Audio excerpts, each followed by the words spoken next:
AGN would like to thank our sponsor, Wirecast. Wirecast software lets you produce professional-looking live events with just a camera, an internet connection, and a computer. Stream or record live internet shows, broadcast breaking news or sporting events, stream live concerts, transmit church services, corporate meetings, lectures, and much more. Wirecast, your webcasting presentation solution. Welcome to Araxis Global Network, the premier voice of objective reporting, covering the events that affect your world, your life, and your PlanetSide 2 news and information. We cover what it means to be a PlanetSide 2 fan. You love the game, you will love the AGN. We are your #1 source of all things PlanetSide 2, featuring spot-on and up-to-date updates. Yes, we said up-to-date updates that will promise to whet your appetite for PlanetSide 2 news. Will you find cutting-edge information as well as breaking news screenshots on AGN?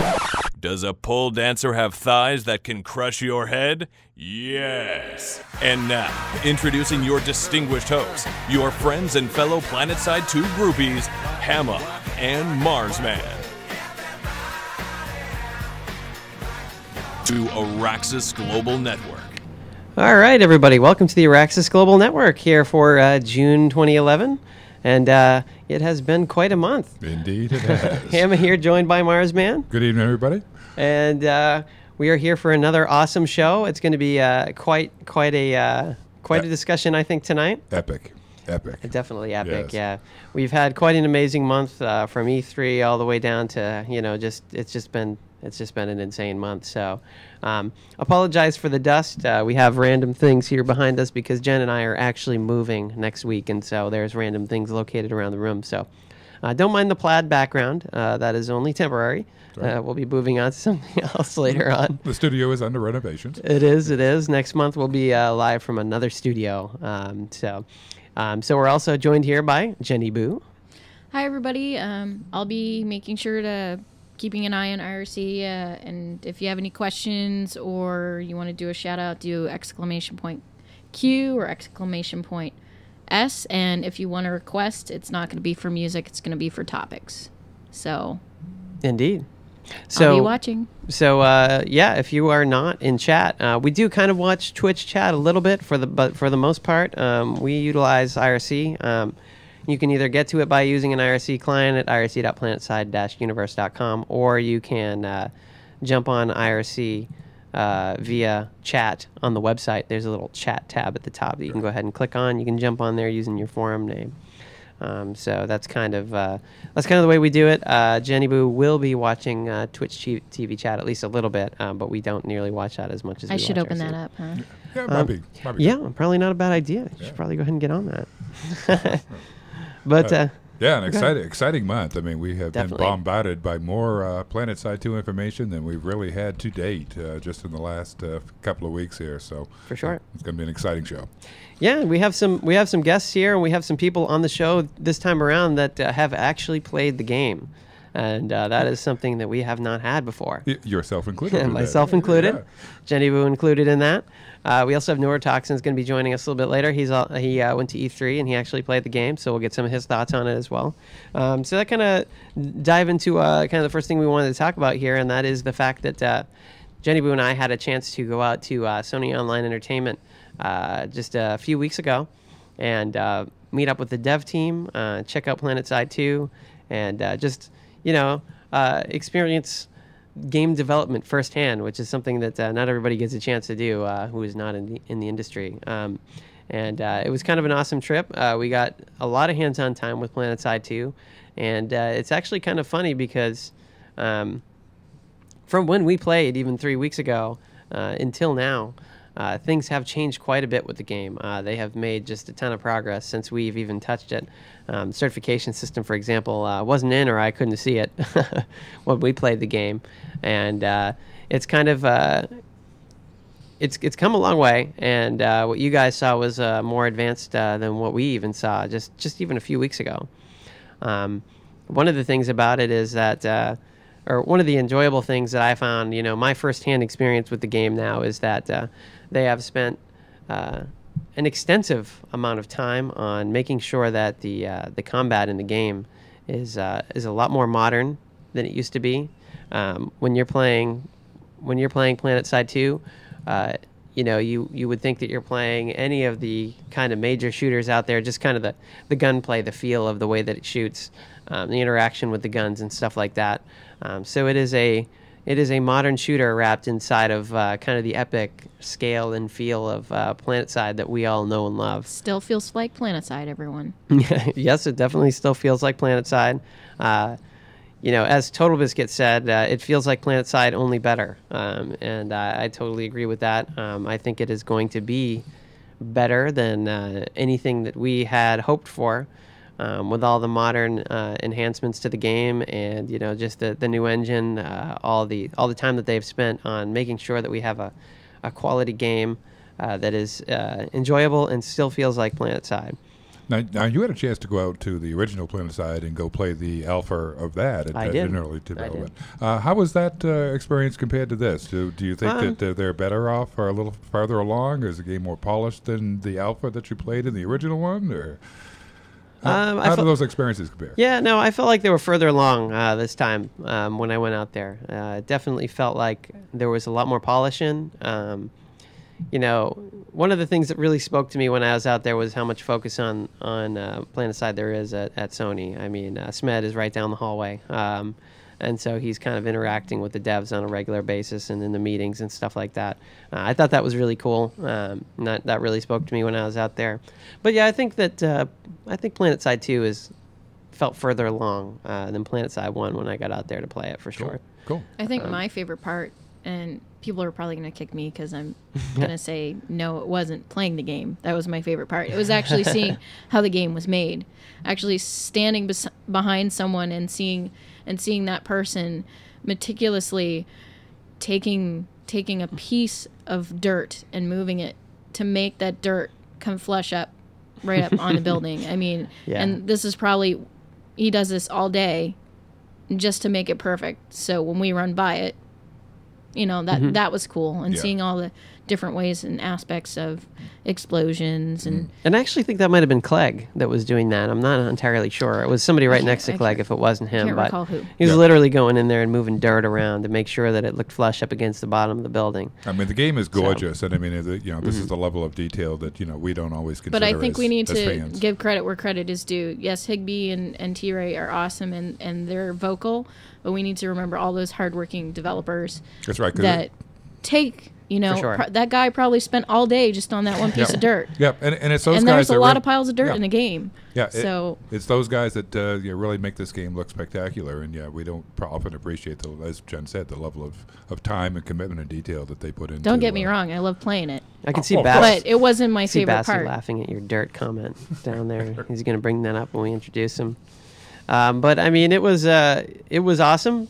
We got really a lot of personal time with a lot of different devs to talk to, and Sony treating us that way, speaks a lot to kind of how they operate as a company and how important us and the community are to them. Yeah. I wish I could have brought everybody in the community along with me, but there really wouldn't have been enough room. So. Yeah, they've always said that community is an integral part of this game, and to bring you guys out there. Us by bringing us there. Yeah, definitely. Speaks volumes. And we were there. Yes, we were there, but we were there for you guys. We weren't. Yes, we were.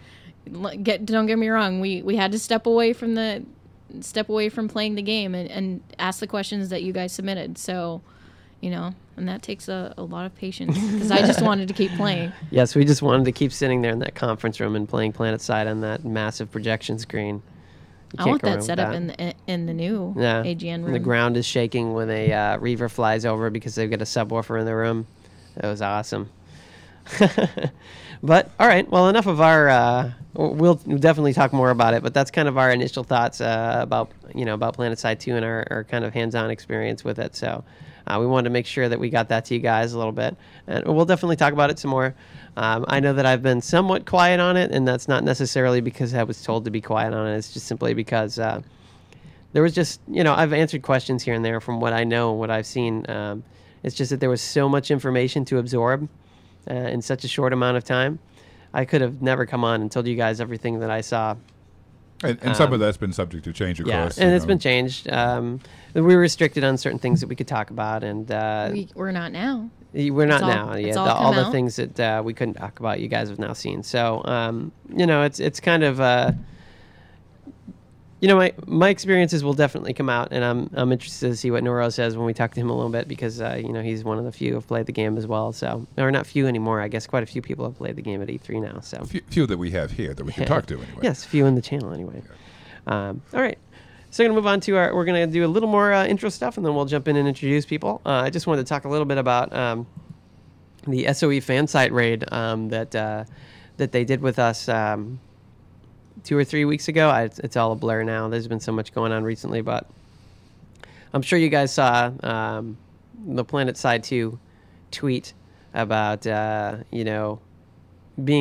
to an undisclosed location to talk to, or to do an undisclosed thing or whatever. I don't know. But anyway, it doesn't matter. They were coming down here they came down here to San Antonio, where Jen and I actually are, and interviewed us for a Sony feature, a Sony online feature that they're going to do, highlighting a fan site. And we were lucky enough to be the first fan site that they're going to highlight. They're going to go across kind of all the different SOE games. And so Jen and I filmed a kind of an interview and kind of a couple funny skits and stuff. And RadarX and Danica actually came down here and interviewed us. So that was a fun time, and I hope you guys enjoy it when it comes out. I'm interested to see what they actually do with it. It was a rather comical day. It was really hot. Yes, it was a hot day. It was pretty comical. I'll leave all the details a little bit secret so that you guys will be surprised by it. Right, keep your eye out for that. Yes, definitely keep your eye out for that. It wouldn't be an AGN show if there wasn't some sort of hiccup. Exactly. Let's just say there was a lot of hiccups that day. There were a lot of hiccups. And so it should be enjoyable when you guys get to see it. Glad to know it doesn't just always happen to us. Indeed, yeah, for sure. All right. And the last thing I wanted to touch on before we start introducing people is the level of activity on PlanetSide Universe the past week, or couple weeks. I wanted to thank you guys for your patience, with the amount of traffic we've received and kind of hiccups that we've had here and there, although we haven't had that many. And your patience with the forums and all the stuff that's been going on in there. We've had a lot of moderation stuff going on, and shout out to Basti and the guys for keeping that stuff under control, because it's been insane. I haven't had a chance to keep up. I haven't even had a chance to keep up with the forums and everything that's going on. And so, definitely thanks to those guys for making sure that PSU kind of stays under control. We've had a lot of dupe threads and lots of, oh my God, where's my beta, and all sorts of stuff like that. So it's good. We have to keep that stuff down or the forums just get out of control. So thank you guys, everybody for your patience, and the mods out there for all their assistance. Great job, guys. And we'll do one more shout out here before we start. I wanted to shout out to TotalBiscuit and thank him for plugging PSU numerous times on their various live streams. He's probably a big part of the reason that we've received such an influx of visitors. And so I want to definitely thank him for give credit where credit is due. Definitely. Yes. And also thanking him for all the footage he's been doing to really get PSU or PlanetSide Universe, or not PlanetSide Universe, but PlanetSide 2 out there. Yeah, some great coverage. TotalBiscuit and the team out there. Kudos to all of the Sony staff for putting together just a tremendous opportunity for us to view the game and really see some solid gameplay and really get us a chance to get a feel and look at what this game is going to be about. So, indeed, if that's any indication, I can't wait to see the beta and the rest of it when it's all done. Yeah, it's going to be. I am currently still waiting to get into the Twitch chat. I don't know what's going on. I'm sure it's failing. I've heard that it has problems. So I will try to get in there. Yep. This is why we use IRC. Exactly. Yeah. All right. Well, we're going to go ahead and start introducing folks in the community. I'm going to go ahead and kind of unmute them, and we'll kind of bring them into the chat here in a moment, and go ahead and introduce them. All right. So we're going to go ahead and get started. Bastic, and I see him smiling because he thinks that I'm going to call upon him, but I think I will. I think I'll go ahead and introduce him first. So we have Basti joining us here again on the Euraxis Global Network. Basti, go ahead and introduce yourself. It's always me. Basti, playing PlanetSide since 2004. Most of the time with the Vanu, I started with a TR, but quickly stopped being a TR because they suck. Ban. Why is he on the staff? Why do we have him here? Yeah, we're going to get him out of here. Why are you having me here?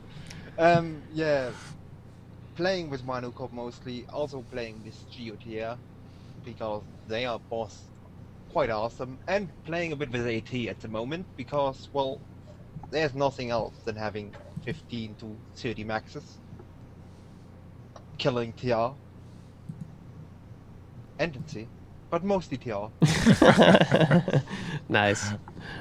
Thank you, Basti. Alrighty. Okay, and next up we have representing CDL, our own Manitou. And go ahead and introduce yourself, Manitou. Well, I'm Manitou, as you guys know. Run the CDL with a good core group of officers, Hamma and Mars being two of them, two of my finest. And we were in PlanetSide from early beta all the way through to, well, we just won't get into that topic, but we've been TR all the way through. We'll be TR again, representing them, and we're getting our charter together for the division. The CDL is a multi-gaming division, so we have a wide range of games we're participating in. But as I'm seeing in our forums, it looks like the CDL is going to jump both feet into PlanetSide 2. We're looking forward to it. Working with some other more specific, smaller outfits to do a great thing. Really looking forward to it. Been really watching the films and the videos and enjoying what I'm seeing. So it's good to be here, and thanks for inviting me out. All right. Indeed. Thanks, Manny. All right. Next up, we have Robo CPF here joining us from the featured Ghost of the Revolution. In case you guys hadn't seen it on PlanetSide Universe, they were featured in our first outfit spotlight. Go ahead and introduce yourself. Hey guys, you can hear me, right, Hamma? Indeed. I assume. Good. Hey guys, I'm Robo. I'm currently in London visiting a few of my good friends. Not only that, I mean, I just happened to be here. So yeah, this room isn't mine. You'll see a bunch of pink in this. And some of you with not as good video connections might see these two things in my ears. These are earbuds. I don't have two giant earrings, Ice Cube style. They're earbuds. But yeah, I play for Ghost of the Revolution on VS. I'm the outfit leader. Been there since I started PlanetSide in October 2006. I'm excited to be here. I haven't been able to do this in a few months. All right, awesome. Welcome back. Actually, this is the first time you've been on one of our video ones. Yeah, first time. I had to get Google Plus specifically for you guys, and I would only do it for you guys. All right, all right. Awesome. We appreciate the sacrifice. Absolutely. All right, and next up we have our Neurotoxin. Go ahead and introduce yourself, Neuro. Hey guys, it's Neurotoxin. I've been playing basically back when the Windows XP Play PlanetSide for free deal came through. First joined in VS because I like the alien technology, I like the look of everything. Joined up with the Raging Primates within maybe about a week or so, and I stuck with them because they're awesome. Also because I got to hang out with OSP 420 more. He's actually about 15 minutes away from me, so we'd hang out and shoot the shit and show each other different techniques and stuff. And pretty good time. Actually, we had a outfit hangout, but I digress. I got a good chance to play PlanetSide 2 over at E3 over the past few days, and let me tell you, I am fucking excited. I am excited for you guys. I am excited for everyone.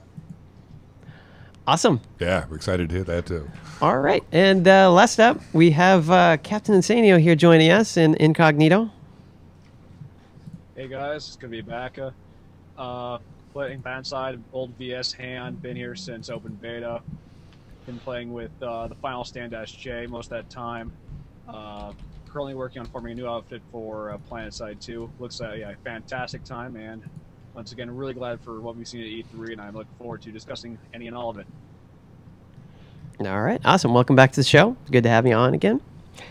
And we're going to kind of jump right in. Actually, I'm going to go ahead and jump in and talk to Neurotox a little bit, and before we move on to everybody else, and ask, you know, what are your thoughts on the game after kind of having some hands-on time? How much time did you have on, and who'd you get to talk to, and kind of what did you think of the game overall? Overall, it's pretty amazing. Like, just the little bit that we were able to play in just that little area, there is a whole lot of diversity. There's a lot of different bases and little things to take over. That really gave, just for that little area that we got to play, a whole lot of life. On top of that, they had a lot of the features in, and some of the features that weren't in, they still gave the inklings of. Like, I couldn't really use the shop. I actually crashed the client when I tried to use the shop. but beyond that, the cert tree obviously was in. Everybody's probably seen all the images by now, and if not, check out the PSU forums, the Neuro Report certifications. Pretty awesome getting to see everything there. I was ever so slightly disappointed that we didn't get the opportunity to use the Skyguard turret on the Lightning, because it's one of the things I've been really excited about for many years. But even having played it at E3, I guess I have something to look forward to still. Was it just not functional? Is that why you couldn't use it? Oh no, it just wasn't available. Yeah, it wasn't even there yet. Or equip it or anything. It was just the tank cannon on it, and actually the tank cannon was pretty fun to use. It was pretty accurate. You were able to get pretty decent distance. I almost took down the Galaxy with it. I think. I mean, it looked like it was hitting it pretty hard.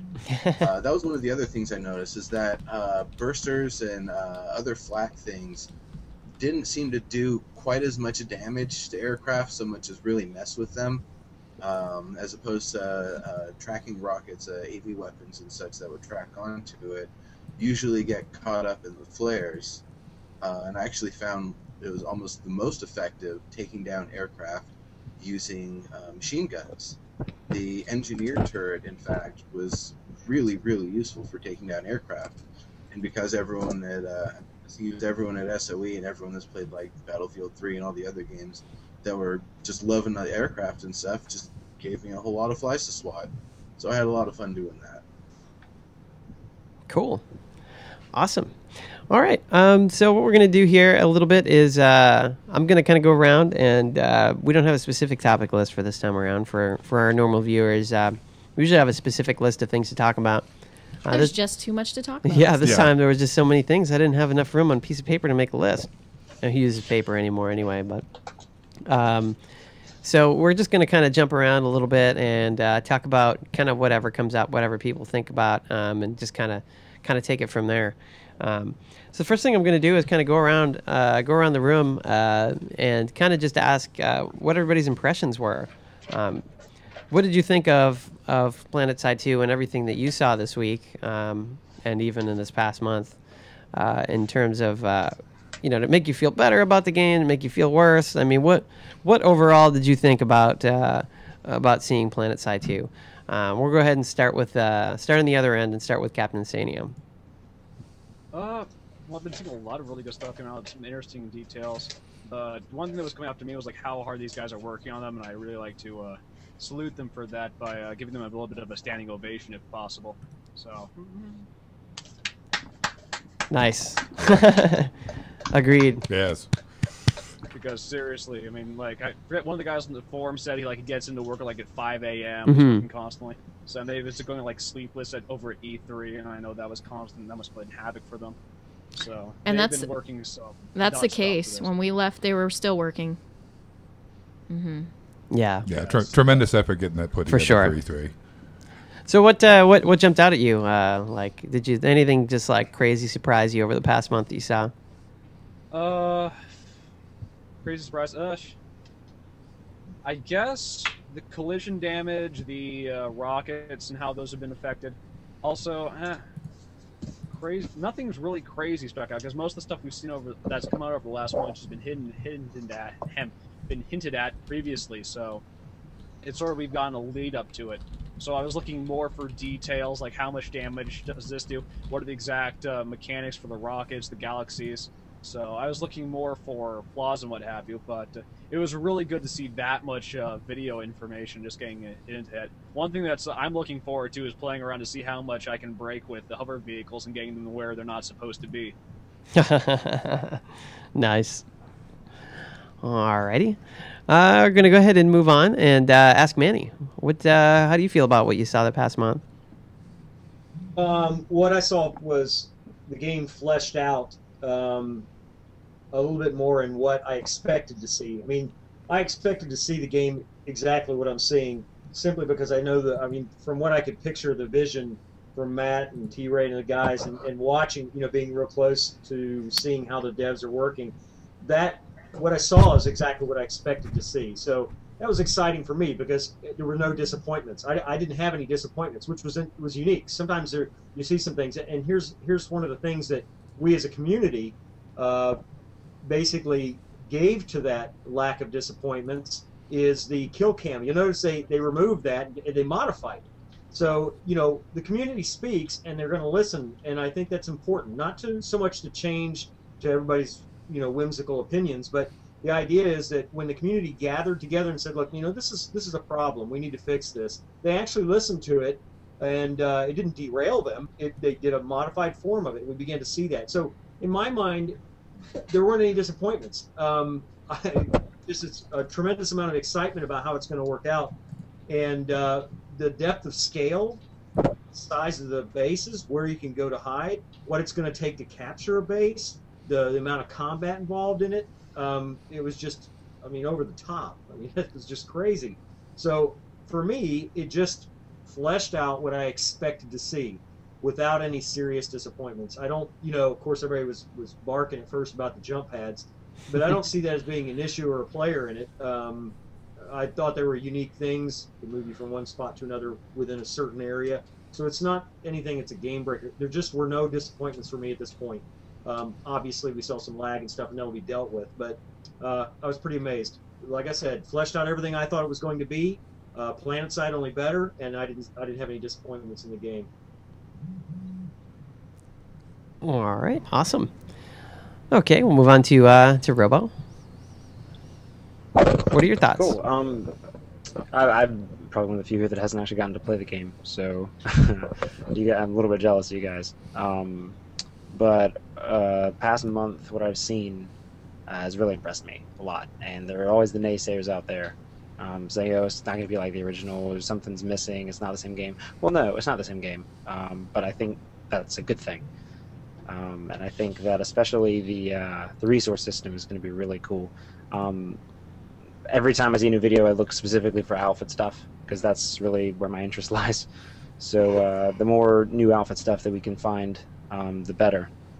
And I'm glad, I think somewhere they said that there's like a proposed 500 member limit to outfits. That's a pretty high number, and I thank the devs for starting that high, instead of saying we're going to start with like 50 and then you're going to have to buy your way up, because that would suck really, really hard. So that. Also, I had a quick question for Neuro. Does the lightning fire in salvo mode, or is that just like a bug that I'm seeing?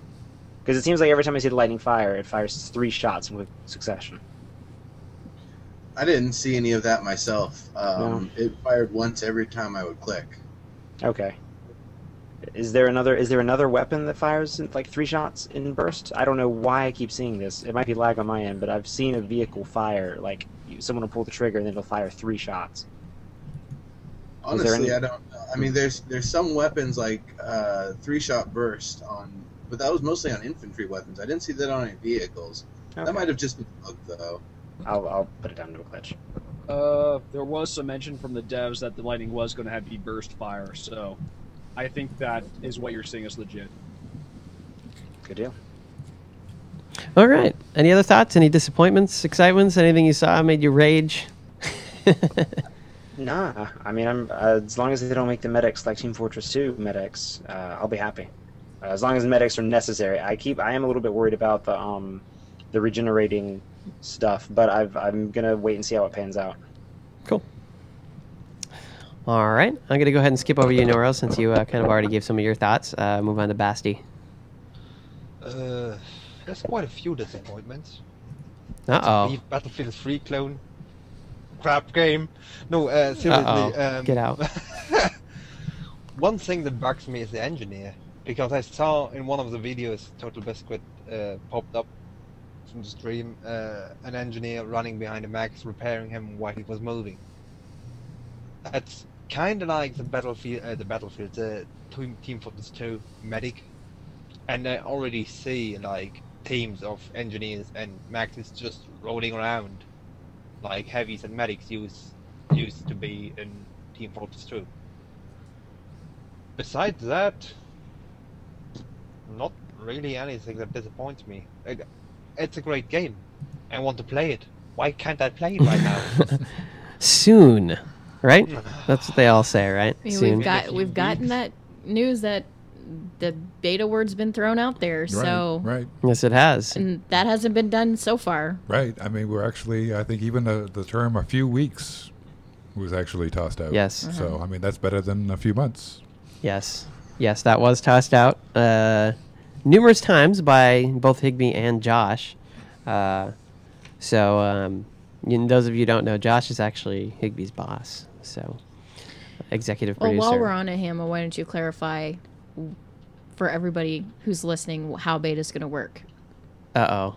Well, what makes you think that I'm like the end-all piece of knowledge on this? Don't everybody freak out if you're a vet. If you're a vet, you're going to get in. Well, there's one. Yeah, I mean, if you're a vet, you're going to get in. Like, you are among the first. PC Gamer and PlanetSide 1 vets are going to be among the first into beta. And that's been said numerous times. And the keys that they're kind of doling out now on Twitter and Facebook, those are kind of later on. Those are just kind of, well, you get access to beta, but it's not going to be in the first couple waves. So, and by the way, they're really mean with those. I don't know if anybody's been watching the way that they've been handing those out. Yeah, they post half of the key, and then they post the other half, or then they post pieces of the key, and then they type in like, this is the first piece, and this is the third, and this is like the fifth, and then this is the fourth, and so then you have to go in and order it yourself.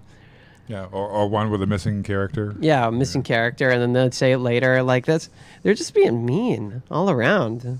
I told you to stop the script. Yeah. I'm sure it is. But it's bad. It's just mean. It's like poor people. Somebody said they tried like 400 times before they finally got one. Wow. That's dedication. Yeah, I mean, they're dedicated to getting into PlanetSide 2 beta. And those guys don't even get into beta anytime soon. No, they won't. I mean, if they think they're going to get in like in the first wave, then... yes, and there will be waves. Oh, yeah, it's like any other beta. There's going to be some waves. It's going to be pretty standard. But, that's the knowledge that I know. I try and get things clarified for you guys if I can. Like when everybody was raging about betas on the forums. Yeah. And then I responded, and people said, well, they don't believe you. This is not what blah said. And so then I just called Radar and said, hey, why don't you go ahead and post in this? And then he cleared it up. But anyway, so let's go on to a little bit more in depth. We kind of talked about this a little bit, but not really. What kind of struck you guys most about, of what you saw? Is there something that you saw that just made you cringe, or just light assault giving out ammo? Yeah. Okay. All right. Basti's technically raising his hand in the way that he had instructed that he was going to raise his hand. So we'll go to him first, and then we'll go to you, Captain. Go ahead. There's his hand raised. The Skype. I saw this thing flying. I want to fly it now. Because I know what I'm going to do with it. I have an X52 Pro Zytec fly controller sitting here, hand on throttle and stick. So I know how to fly in games, and this thing is just going to boast and beast and kill every fucking NC and PR out there. I noticed a lot of players. And then, of course, the Galaxy, because I mean that thing is huge. It's really big, but it's going to be fun to fly. Yeah, they made a lot of comments that the Scythe was probably the hardest to fly because of its I would UFO. Disagree.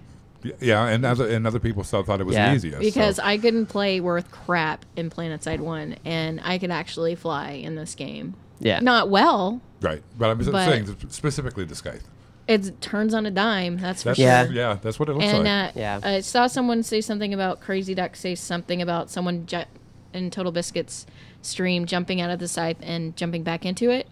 That I think is going to be possible. It doesn't have, of all the vehicles, it has the least amount of drop.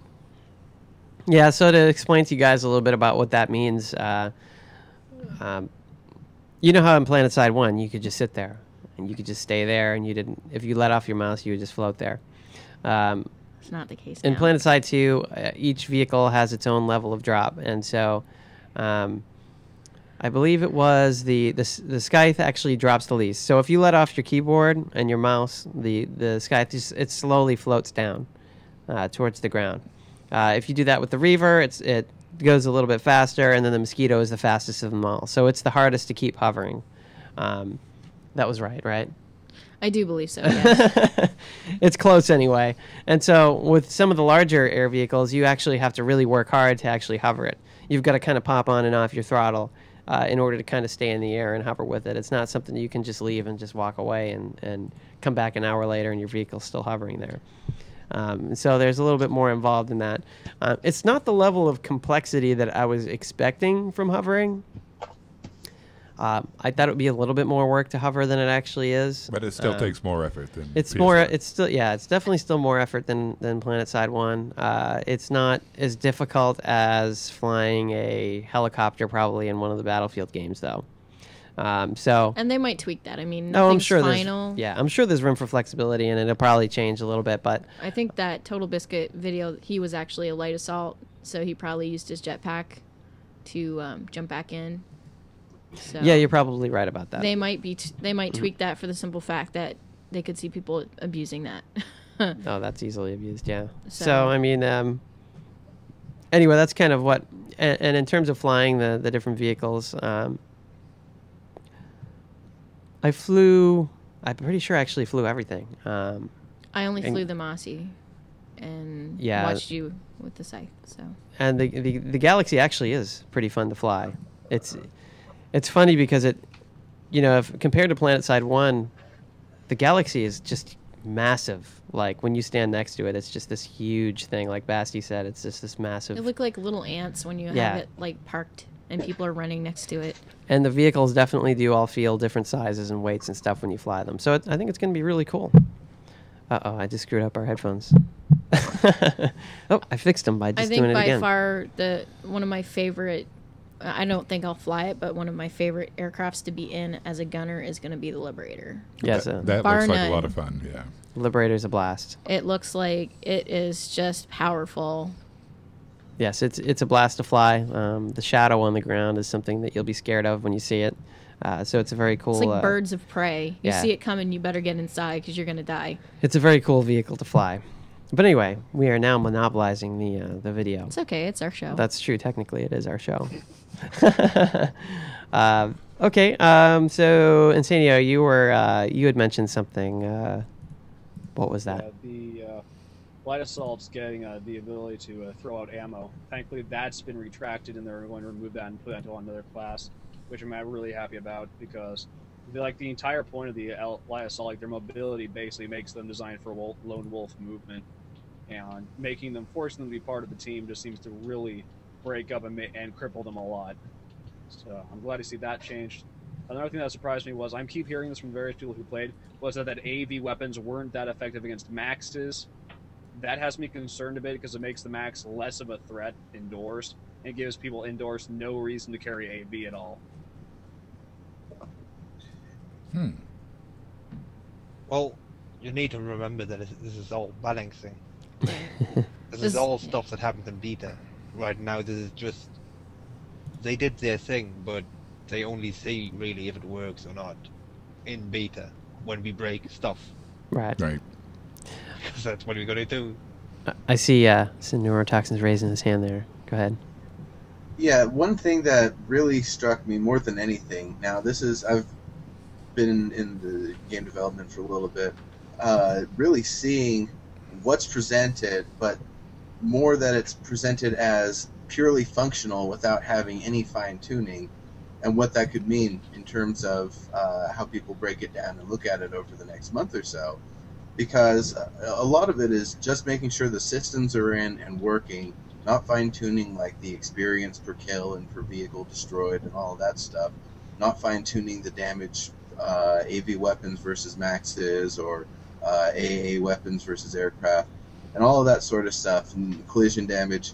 It's still so much in flux right now, and there's so much still changing that I feel like I'm just a little worried that everyone's going to be looking at all the footage from E3 and going, oh my god, this is this and that is that, and oh no, it's going to be terrible.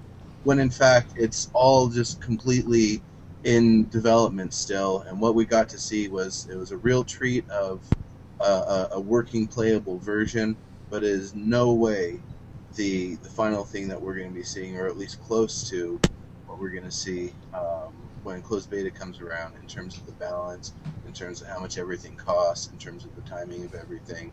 That's all going to be completely changed.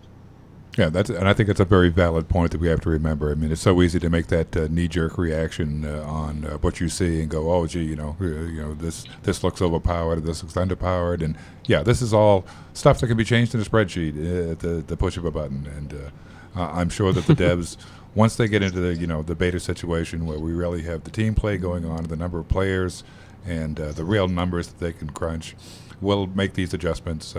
And could easily overcome and change any of these type of things. So, yeah, just easy to react to that. Yeah. And the problem with that too is, like, a lot of people on the forums, they're vested in this game. They love PlanetSide, and that's just how it is. And it's, when you see something you don't like and you love the game, it scares you. But you need to realize, calm down. We're gonna get into beta. We're all gonna have our say, and they're gonna fix it.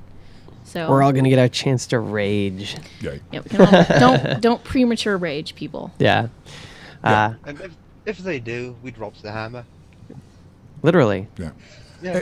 And I think the devs really have a good sense of that balance. I think they know what they want to achieve. And, like I said, these are just early figures and early numbers. But, I have pretty good faith in that they will try to make that type of decision wisely once we get into the into the beta. And I have no reason not to think they will. Right. They've been listening to us. Right. They want that good experience. I mean, I don't think they want to really end up with an overpowered or underpowered weapon, or to have this type of problem either. So, it seems to me that they're constantly going through and it's like, anything that we've brought up, at least.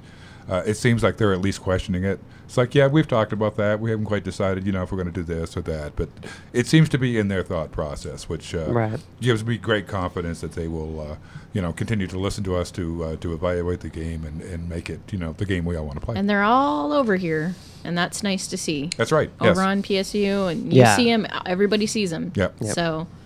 I'm going to go ahead and jump over to Manny here. He was raising his hand a couple minutes ago. Yeah, what I was thinking about was, as I was listening to you guys talk about the game, is understand where we were at, say, 4 months ago, and we had all the screenshots and everybody saying, well, that's just not possible, or that's not going to work, or this won't work here. And then we have the game, so we start seeing some gameplay, little snatches of gameplay occasionally, like when Matt showed us some stuff on his iPad, and we were saying, and everybody examined that so heavily. But you notice what happened is we said, well, maybe that will work. Maybe that's going to work there. And then now we got this big E3, all the video coming out of that. Keep in mind that what we're seeing there is, again, development as it comes along. And you're seeing a reaction to some of our suggestions. They've made some. So keep in mind that as we look at this and we think, oh, this is not going to work, then we see more video and we say, well, maybe it will work. It's exponential, and we're going to see that pan out. And I do believe, like Basti said, that when it gets into beta testing, you start seeing hundreds of people getting in and playing it. It's not like they're going to say, well, we're not going to change that. They're going to modify it. They're going to make it fit. They're going to make it work. That's the whole point of them doing beta. So Basti had a good point. I mean, when we get into beta, they'll take our advice and they'll look at it. That's the whole point behind that. And then as they ramp it up, as more waves come in, then it's gonna test the system in this area. Max is running around inside. Will AV weapons hurt him? I don't know. I mean, they'll test that, see if it works and how it's going to work, and then they'll make adjustments. And so I think that, again, it all boils down to confidence in what the dev's going to do. And I have complete confidence, because I remember when we first started getting a whiff of this game coming out, and then we saw some screenshots and stuff, and wow, what we're seeing now, man, it's crazy. It's far beyond all my expectations. Well, I have pretty high expectations, but it's met them all so far. I'm pretty tickled with the game myself, personally. And one other thing that struck me, too, that also mentioned is that, bear in mind that this game build was designed for an E3 experience. Mm-hmm. They wanted people to be able to jump in, quickly get into the action, and have some fun, kill people. This was meant to give exposure to the general concept and idea of PlanetSide. So, and it was totally. It just blew my mind. Yeah. From the time I played it, probably 2 weeks before that, and it was just awesome. Yes. Even more awesome. If it could get even more awesome, it got more awesome. Right. So that just tells you that you can't. It'll all work out. And yeah. Well, like I said, I think some of the choices and maybe some of the things we've seen are specifically designed just for that E3 experience and not necessarily... Like Max being able to jump into tanks. Perfect example. Not going to happen. And like I said, so, some of the things that we may see as far as balance or whatever might have been done solely just to provide that quick type of E3, let me get you exposed to PlanetSide type experience, and not necessarily meant for the long scale of the game itself. So... I'm just going to go ahead and jump real quick over to Sayano, who was having some issues with his camera. Who's finally here? Yay. Hey, I was just going to go ahead and let you introduce yourself so folks know who you are when you randomly show up. Sorry for the late show up, but hey, stylish, everything like that. That's right. My name is Sayano. I'm part of the Dragon Wolves, and been playing PlanetSide for a really long time. I really like the discussion that's been going on. I had some camera issues, so I apologize about that. But yeah, it's I'm really glad to be here. Sorry for being late, and it's a really good discussion so far. Not a problem. Yeah. What have you think of the E3 footage? Everybody else has had a quick chance to. Oh man, such a. I mean, okay, we've seen about 9 hours of footage now in total from TotalBiscuit, and it was all just fantastic. It looked... I love the day-night cycles. I love the Forge Light engine. It's just so powerful.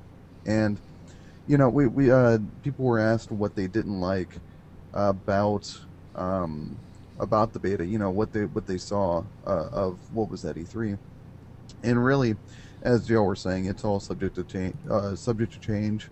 We don't really know how much of that is really, going to make it into alpha or release. And really, I think a lot of the stuff, like the VS Max having two guns, like the NC and the TR, that really struck me as odd. I know it's a weird just design choice, but I don't like the lobster look. I like the one arm. I like the one arm, VS style. They call that the Zoidberg look there. Yeah, exactly, the Zoidberg. But I think it was a solid showing. All E3 was to show the world what PlanetSide 2 was, and they did a great job of that. They got tons of nominees. They got tons of awards. They did their job. They got all the respect that they needed, and it was fantastic. It was just to show people what the game was about. Indeed. Yeah. All right. I saw a lot of hands raised kind of randomly when we were talking about stuff. Does anybody have something that they wanted to bring up that was related to Nora? Oh, just one other thing that was kind of missing during the demo was the expanded voice chat that we're always used to. Never mind, V was actually set to B, so that was a real disorienting for me. But then there were only 8 options on the menu. You couldn't specify, we need a hacker, we need ammo, we need repairs. There were only 8 options. So I know that's something they're definitely going to change, and if they don't, then they're going to hear from the community very quickly that they need to make voice chat or, quick voice options. But that was definitely like the one thing from PlanetSide that added so much character to the game,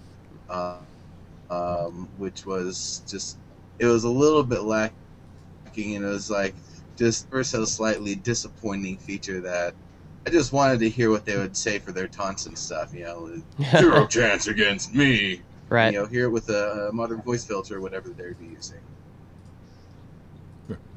Yeah, how am I going to be able to tell my squad mates to kill their medical terminal now? Actually, I have a question. Exactly. We have a question from the AGN channel for Neurotoxin saying, since you were at E3 and had a chance to play it, what were your thoughts on night fights? How effective are flashlights / IR scopes? Did you get a chance to do any of that? Most of it ended up being during the day, actually.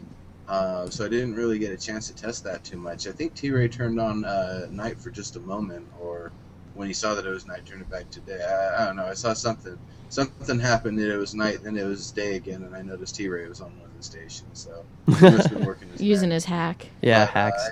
I didn't really see what it was like too much in the darkness. When it started getting a little bit darker, yeah, I could see a little bit more of the lights and stuff. but didn't really. I guess maybe I just hit it all at the wrong times to be able to see what night fighting was really about. Yeah, because it looks like there was a little bit of it. Actually, just brought up some of it that we saw. Actually saw quite a bit of night fighting throughout all the... You must have been there really at the wrong dark. time. It's really dark, by the way. I can actually speak to it a little bit. The flashlights and stuff, they seem like they're going to be pretty cool. They're not like Battlefield level, or when the... Like, not going to blind you. You remember the Battlefield 2 flashlight, or Battlefield 3 flashlight before they kind of tweaked it. It was actually bugged when we saw it. Your flashlight was actually at the level of your feet instead of at the level of your gun where it was supposed to be. And so there were some bugs with it. It's going to be interesting to see. Some of that stuff wasn't finished yet, I don't think. And so I'm not sure if they even had those add-ons available in the E3 build or not. They had, but people didn't use it. Did they have it? Yeah. So they must have did they mention it during while they were talking, I'd assume. Yeah, they did. Yeah. I think it'll be interesting. You know what? I mean, I think night is going to be interesting all around. I mean, geez, we didn't have that just before. Seeing the tracers and stuff, just standing there and seeing all the fighting going on around you. It's so dark. Yeah, the air battles at night are just incredible. Yeah, I mean, you see all these just crazy things flying around, and you've got like, streaks of light just like flying around the sky, and it's going to be impressive. And night is actually going to be something you can use as a tactical advantage. And so it's going to be interesting. You can turn off your headlights on your Mag Rider or your Prowler or whatever. Customize them. That's right. That's right, Basti. If you want purple headlights, you can have them. I don't know if they have purple or not. I'm sure that they will. They have green. No. Why should I turn on my light if I can fight in the dark? Exactly. Just leave it off. Robo CPF he's raising his hand. Go ahead. Yeah, I'm really excited about the night fighting. I forgot about that earlier. Hold on. Because in PlanetSide 1, if you're out in the field, you can't really ambush someone. When they introduced the Aegis shield generator, the cloaking bubble, and to an extent you could do it with an AMS, but you can't like lie in wait and then jump somebody. You can see people coming from a mile away if you've got your distance settings turned up. There's no fog. There's no darkness in PlanetSide 1, but in PlanetSide 2. What I'm looking at is that we're going to have people see someone coming, everyone turn off their flashlights, get behind that tree really quick, and then our armored convoy comes down the road and gets jumped on by a few Mag Riders or a few Prowlers or something, and it's going to be insane. And I'm really excited to see that. Emma, have we confirmed that someone asked if the vehicle lights are toggleable? Yes, they are. T-Ray responded to that, yeah. Mm-hmm. Okay. They are, while we were on the light subject. They are toggleable. Toggleable. Piloting vehicles and aircrafts? I don't know about that, but... Oh, what's that? Aircraft have lights, right? I don't recall, actually. I don't think we flew them at night. Did have lights on them anyway. At least headlights anyway. Have giant floodlights. Yeah. Just light that entire base. Yeah, you can get up there like a police helicopter or something and point it down. All right, I'm going to go ahead and jump to Cyano and then Manny after that. Go ahead, Cyano. The night fighting with the, what was just brought up about being able to ambush people. I'm kind of curious how far away you can see light sources, like flashlights and things like that. I've been playing the Firefall beta for a couple months now, and you can see other groups of people's flashlights at night. It's very similar to the style of that PlanetSide 2 has, just visually. And I'm just curious, will you be able to see ops like that? If they got a flashlight and they don't necessarily know anybody's looking, can you see them from, miles away? Did you get to see anything like that, Neurotoxin? Or? No, I didn't really see too much of that with the light sources. Actually, things still seem like when you're using an aircraft and you're a long ways away, it seemed like there are still some issues with things drawing in properly. So, like, things would not all draw in at the same time. Some things you see the terrain and then you see the bushes and stuff a little bit. That was like if you were way up and looking down at it. I didn't see too much of that. It was mostly just when I was messing around with the flight ceiling. But in terms of actually seeing things off in the distance during the night, like I said, I didn't really get too much time, so I didn't really, unfortunately, get to see what all the light mechanics and everything were about. All right. We're going to move on to Manny now. He had his hand raised a few minutes ago. Yeah, I was, when you were talking about this, one thing I did notice in one of the videos, and I'll mention that in just a moment, but about the night fights, what I think is, I'm not sure how they're going to handle this, but you know, in modern day night fights, you have colored lasers, which will only react to certain types of IR glasses or, you know, optics. So there could be the possibility of that. I don't know if they're going to go that far with it. Like, you know, there's certain types of green lasers will be picked up by different types of optics. So I don't know if they'll do that or not. But one thing I did notice in one of the videos, what I saw one guy using during one of those play videos, is a guy was throwing a grenade and was kicking up dust, and he would flip on his IR target to pick up the enemy through the smoke. Now, I don't know if the enemy was doing it, but he could see the guy through the smoke. So that made me start thinking, if we have weather, we have sandstorms, and it cuts visibility. I wonder if you'll have your optics that can cut through that smoke, and you can actually see somebody, you know, through the smoke. Which I thought that would be kind of a neat tactic, because think about attacks that are engineered to work behind a sandstorm, and everybody's got optics. I don't know how fast or how quickly you get those, but think about doing that where you hit a column who's going through a desert and maybe don't have those optics. Man, you could pick these guys off in the middle of a sandstorm. It'd be pretty slick.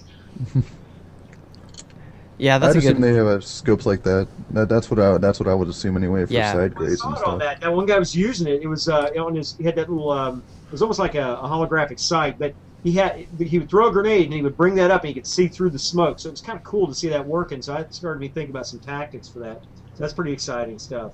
Especially if they bring in the weather system that they want to bring in down the road. That Higby talked about in our interview was just like crazy. Yeah. If they can actually make that happen. Right, and especially with the forecast. I mean, you know, I've got a fog bank coming in or a sandstorm coming in. Oh, yeah. It's just to make sure that everybody's everybody's with, logging on. To get in some versatile play. Right, and get in there. Which their app is totally going to be awesome for. If they can, once they have the weather in, integrate the weather patterns. Yes. That's going to be insane. Yeah. Oh, she brought up another topic. Yeah. Yeah. Oh, the app. We're switching extremely fast right now.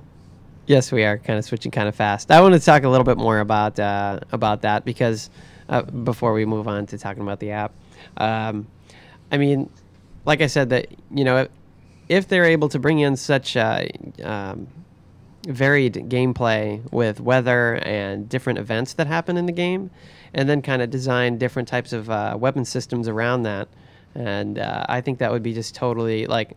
You know, there might be an outfit that's better at fighting in this certain type of environment, and you know they always fight in this certain area because they're the best at it. You know, stuff like that, and that Higby always talks about, and like you know where aircraft, you know, some outfits are better at aircraft. You know, you may have outfits that are better at fighting in certain weathers, certain situations, and so I think that just adds just a crazy level of possibilities into the game. Being able to customize, because you know PlanetSide 1 didn't have any customizations of any sort. I mean, that was well before we started talking about any of that type of stuff, and so that that adds a whole other level of versatility, I guess would be the best word to the game. So I saw you raising your hand, Robo. Go ahead. As I cut to Jenny, and then I cut to Manny, and now I'm cutting to Robo, and now he's talking to somebody else. And now he doesn't know. Oh, now I can't hear him. Oh, now he's broken. Okay, how about now? Yeah, I can hear you. Sorry, I messed up my mic now. Yeah, I was gonna say, well, you guys can hear me now, yeah? Yes. Okay, cool. I was gonna say, I think it's gonna be really cool. You mentioned like building stuff around the weather system. Do you think we'll see customizations for vehicles and stuff, or weapons for that matter? Or hey, your armor that makes it easier to operate in harsh weather. Like, we'll see some goggles that are really good at seeing through blizzards, or we'll see tanks that have some sort of advanced aiming system specifically for different weather patterns. Or how far do you think they're going to go with that? I think they even mentioned that what they ultimately would like to do is to have weather have physical effects on the environment all the way around. For example, if it's snowing, yes, you lose traction, and maybe that, as you said, there could be an upgrade or a you special put chains on your tires. Chains for extra things, or visible optics. You get a very foggy area. They're definitely going to do it. It's just a matter of when they're going to do it. Right. They want to do it right. That's what Higbee said. Yeah. I mean, the Forge Light engine has such incredible ability to really do such detail. Volumetric clouds and being able to hide with the aircraft and zip into the clouds and fog and sand and things like that. I believe they do want to bring those in, but they want to bring it in along with all the physical effects too. The reduced visibility, maybe some customization for optics, traction, all really, of that. I think there's going to be endless possibilities. I mean, there's a lot of different things that can tie to weather. Just not going to happen before release. Right. So, but they are definitely going to do it because people have voiced it. Yeah, and they're going to give the people what they want. Yeah, they want to do it because we're going to give them the money. Yeah. So. I think they want to get the game solid first, but that is definitely something they have expressed desire and they want to do, and they want to do it right. They don't want to just do a half-assed job at bringing that in. I just want to jump in here real quick before we talk a little further. Apparently, Twitch chat is screwed up. Jen can't get in there. A bunch of people can't get in. So if you can't get in Twitch chat and you want to talk about what's going on, go ahead and jump in planetside-universe.com and click chat at the top. And you can join IRC chat and then just type /join AGN so that you can join us and talk about AGN and what we're talking about and give us feedback directly. Can I ask another question? It's not off. Well, it's not off topic. Well, it's off topic weather, but we want to cater to our IRC folks. Someone asked, or they're asking, how does everyone feel about the new capture system that they've seen so far? Good topic. Yeah, that is a good topic. I have something that kind of goes with that too. Thank you. Okay. All right. Who wants to break it in? Basti, you want to go ahead and get started? You want to break this topic in? Go ahead. Break it in, Basti. Break it in. It's actually quite strange to see it because it's rather different from what we used to have. But in theory, it's still the same in a two-way. If you just fight one empire with another, because it's just take the point and hold it as long as you need. The timing is different now, depending on how many points you have, but you just need 2 of the 3, and you will get the base. So you just secure one, fight over the other, and take it for longer than the enemy has it, and you win the base. Everything is fine with that. In a three-way situation, this is going to be a clusterfuck. As it has been in E3. And the fact they've integrated resources in with this capture too is really adds another whole dimension to the thing. It's not just capturing the base and the experience you gain; it's the resources that you also pick up. In one of the streams, you actually saw point C flipping over from Vanu to NC to TA, back to Vanu to TA again, then NC. It flipped over and over and over. Yeah. No idea who got the base at the end, and I forgot. But yeah. I think it's good. It will be difficult for outfits who used to do the wall gen hold or CC hold thing like GOTR, AT, Manowar, all those other big organized outfits who were capable of doing that. It will be difficult for us to figure out how to do this now because it's all out in the open and you just get shot by Reavers and whatever. But I see great potential in there. Yeah. It's good. I think there's going to be more than just like 3 captures depending on the base too. Oh yeah, it varies quite a bit depending on the base, and it also varies quite a bit on how much territory you own around it. And so I'm not sure how that played into the E3 demo where there was a very small piece of territory. Well, they even mentioned that on a specific base they can move these capture points around. So I mean, the capture points at an amp station, maybe on this particular amp station are at this point and this point, and then another amp station that they're in completely different places. So you have different gameplay even amongst the same type of base. So you're not, you don't just you don't go into an amp station. No, there's just 3. Yeah, and know exactly where they are. You know, well, you will eventually, but they're not all going to stay the same. They can rotate them. Is that what you're saying? Well, no, they'll actually move. Like, you know, an amp station on the southern end of the continent may have them in the bottom left and the top right and the top left, and then an amp station in the northern end of the continent will be a completely different location. So, you know, even though it's an amp station and you know its layout, the capture points can be moved and I guess will be moved so that, you know, you don't have the same type of fight going to these same particular places within the base to do the capture, which I thought was ingenious. That's great. Go ahead, Basti. I know you had more to say. They also say before E3 that they have different capture mechanics as well, besides just one. Yes. So, have you seen anything of that, Hammer? I have not. I only saw the ticket-based one, which is kind of what we saw in the video. There was a lot to see. Yeah, there was a lot to see. There was nobody really actively playing PlanetSide when we were flying around. I mean, we were flying around Indar, and it was just us. No, there were people with God mode on. There were random people. There were random QA testers or whatever hacking, and like, you know, you'd run up, you start shooting at them, and they just stand there and look at you and then kill you because they're invincible. Or you'd fly up on somebody, and they'd have like 5 or 6 reavers or tanks around them, and they're just looking at them, you know, doing whatever they are. Spawning them, see how they spawn. But anyway, no. So I didn't get a chance to see the other capture mechanics, unfortunately.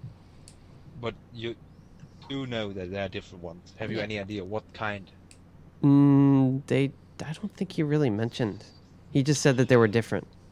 Useless. Yeah, I guess we need to ask more. That wasn't on the list. Okay. I can't remember. I don't believe. Do you realize that we were like in sensory overload? Yeah, my brain exploded. Well, if we know everything now, what will we talk about next show? Yeah, right. We need that to talk about next time. Right. So, you know.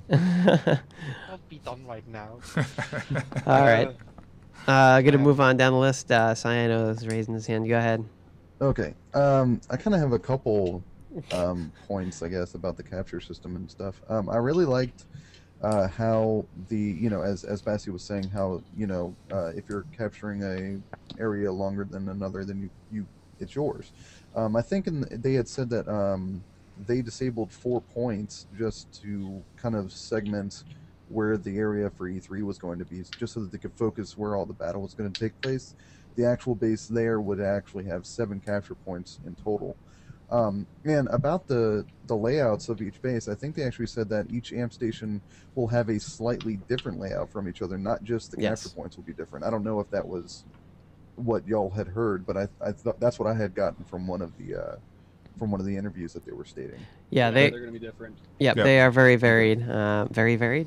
They are. One amp station is going to look the same. Right. Well, they could, but they have, I think, varieties, different varieties. Yeah. Well, the big piece about that, too, is not only the fact that the base is a little bit different, but the area that it's in is different. So the landscape is different. The trees that are around are different. The rocks. So that stuff helps to make the base different as well. Another thing that I was kind of curious about was they had tweeted or made a message today that I think they posted on the forums, actually, PSU forums. One of the devs, maybe it was Higby, he said that the new neutral color is going to be the Nanite Systems color scheme, and that made me question, did we see anything about generators or NTU silos or anything like that with the bases? There are no NTU silos. Jen and I actually saw generators, but they weren't functional. So they do exist. I just don't know what their purpose will be. I saw one smoking. Yeah, well, they can be destroyed, but they weren't doing anything They weren't doing anything. So I'm not really sure what the purpose is. And I'm glad that they changed the color for the neutral, because that was confusing when I was playing. Yeah, I mean, it's... They had some colors, and I was like, is it ours or not? Because I couldn't... I'm like, he's like, yeah, we're working on that. Oh, we just lost Basti.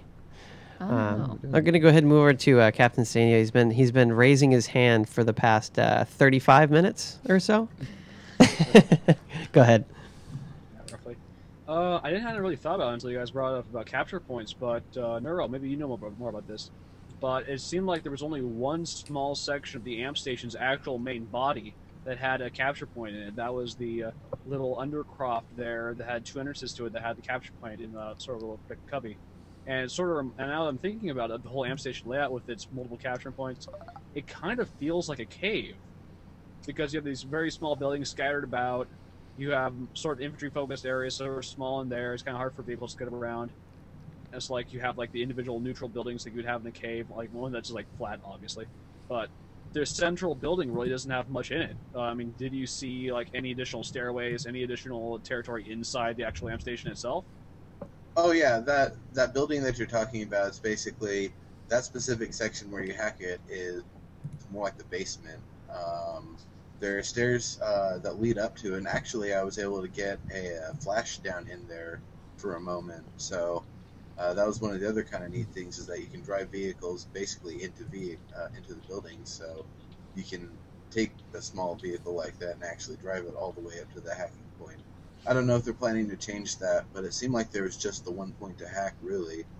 And at this point, because there weren't really any of the other hexes or any of the other stuff built in, it didn't seem like it was a fully complete capture mechanic at this point. So I think we're still going to have to wait on that to really get a good answer on how the whole capture mechanic is going to work. Yeah, I did notice that. There were other areas inside of that base.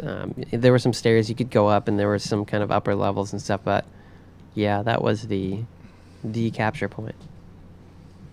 It doesn't feel so much as a base as just a series of capture points without any life around it, and that's what has me worried.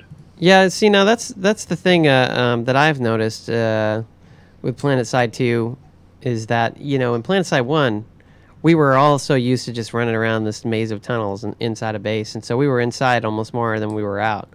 Whereas this time, there's a whole lot more outside. There's building to building to building combat, as opposed to go inside the building and then stay there for like 3 hours. Like hallway combat. Yeah, like stand in a hallway and shoot down the hallway and so on. And so the devs have numerous times have mentioned that squad drops and stuff like that don't work inside, but we're not inside nearly as much as we used to be. Every base is different, but all the ones that I saw were very very similar in the fact that there was not a ton of inside spaces. Obviously, the Biolab Dome is kind of the exception at the moment, but there's a lot more outdoor combat in PlanetSide 2 than there is inside, for sure. A little more urban-like with the space structure, you know, like kind of like city fighting. Yeah, it is. It's like building to building. A lot of people always used to ask about urban combat, and so we don't like technically have like an urban area, but this pretty much is that, because you're moving from building to building and clearing them out and capturing a point and moving to the next. Not big enough where a tank can get into areas. Right. And so, there's plenty of areas. I mean, there are areas where tanks can get in, but yep, there's plenty of areas where tanks won't fit, larger tanks won't fit, stuff like that. There is inside, but there's not nearly as much inside as there was in PlanetSide. Robo is raising his hand, so we'll go ahead and move over to him. Yeah, I'm actually, for the same reason you guys are a bit worried, I'm actually quite excited. Because in PlanetSide 1, there was sort of, it was in stages, and it is in PlanetSide 2 because of the capture points, but it was take the area around the courtyard, take the tower, take the courtyard, and then everyone get out of your vehicles and go inside. After that point, vehicles were useless, and a lot of people are in outfits that don't use vehicles very much, and they're like, well, yeah, that's fine, that's just regular base progression. I'm in an outfit where a third of our members like staying in vehicles all the time, and I'm really excited for PlanetSide 2 to have more to do with the vehicles, especially I think earlier they were discussing having vehicles be able to take some of the outside outposts, some of the resource points. That I think is going to be really neat, and give my vehicle guys more to do, because they're here for the tanks and the scythe and the liberators, and less about the one-on-one infantry combat, because some of them might not be the twitchiest shooters, to be fair. And this is something that whenever anyone says, oh, it's a Battlefield clone, it's a COD clone, I say, no, it's not, because you don't have this in Battlefield. Go ahead, Sayano.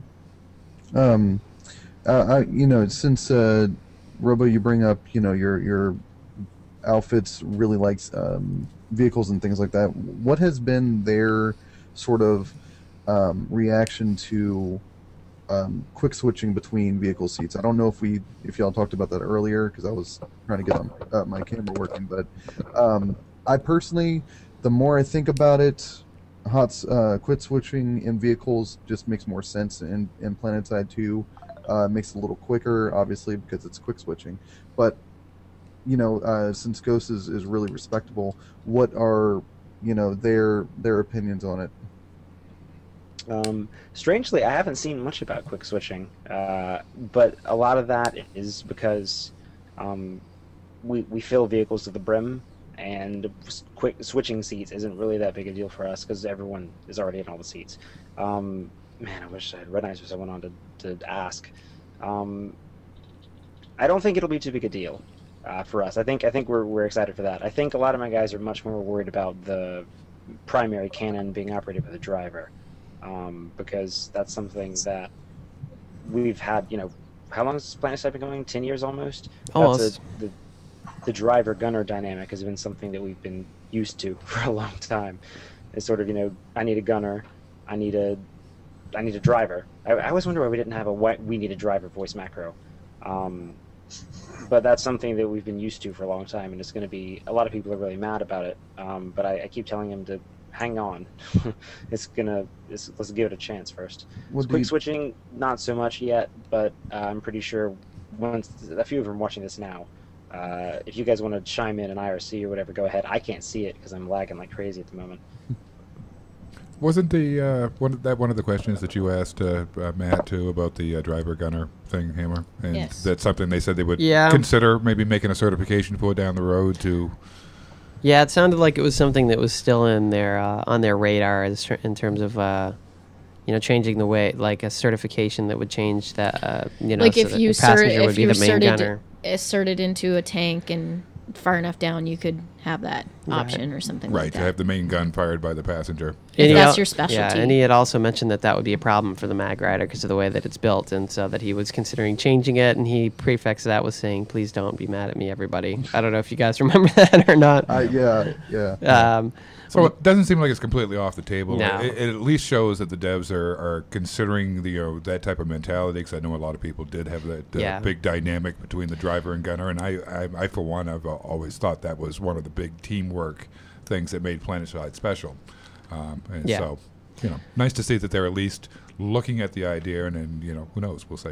Yeah, it's going to be interesting to see how it plays out with the driver being the gunner once we start getting into beta. It's going to be interesting once we actually get people in there fighting. That's not just a random group of people that are fighting in E3, but an actual group of organized folks playing and trying to capture base. It's going to be interesting to see how much of a big deal that is. Like, are we going to see like 30 freaking Vanguards drive into a base and like take it over because everybody's got the Vanguard and everybody's gunning their own, So it is going to be interesting to think. And the other thing is too, the guns are different. That's important to remember is that the secondary gunner position in these vehicles is extremely powerful. It's badass. It's not like it's just those cheap chain guns. Yeah, it's kind of like nice if they're there, but it's no real big deal if you don't have that second position. You're not going to want to be an aircraft coming anywhere near those secondary guns. Yeah, it seems like the secondary position is going to be really powerful and really essential, and it's going to be a big plus to you if you have that second. So that's the thing. Like, they weren't customizable before, right? And now they are. So that's going to just change the dynamic altogether. So everybody needs to wait for beta. Yeah, kind of takes that place of the gunner-driver relationship again. Yeah, so. I mean, it's an extremely powerful position. It's not like it's a pea shooter that you're shooting at people no pew like pew. It was. And so I think that's going to make a big deal. So now everybody's raising their hand pretty much. So I'm just going to go ahead and I'm going to move from left to right in Google here. And Insanio, were you actually raising your hand? I thought I saw it, but no. Yeah, I had it up earlier. I also know Manny was was nodding furiously when Robo was talking about the tank, like more outside fights with tanks or what have you, and that's better for them. That's not my concern. I mean, I love outdoor fights, so like tank sniping is like two of my bread and butter, and I love to live to death. But I'm worried about the bases seeming fake and unlived. They feel very much like things that you wouldn't actually use.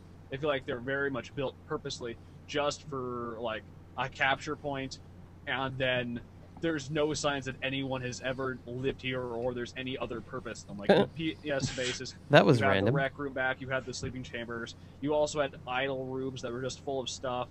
like off in the lower basements, and it felt like the base was an actual base where you could actually see someone using it for a purpose, rather than just a series of a shell around a capture point. And that's what has me worried, is that it's going to lose that bit of immersion, that bit of living, sort of breathing atmosphere to the base itself.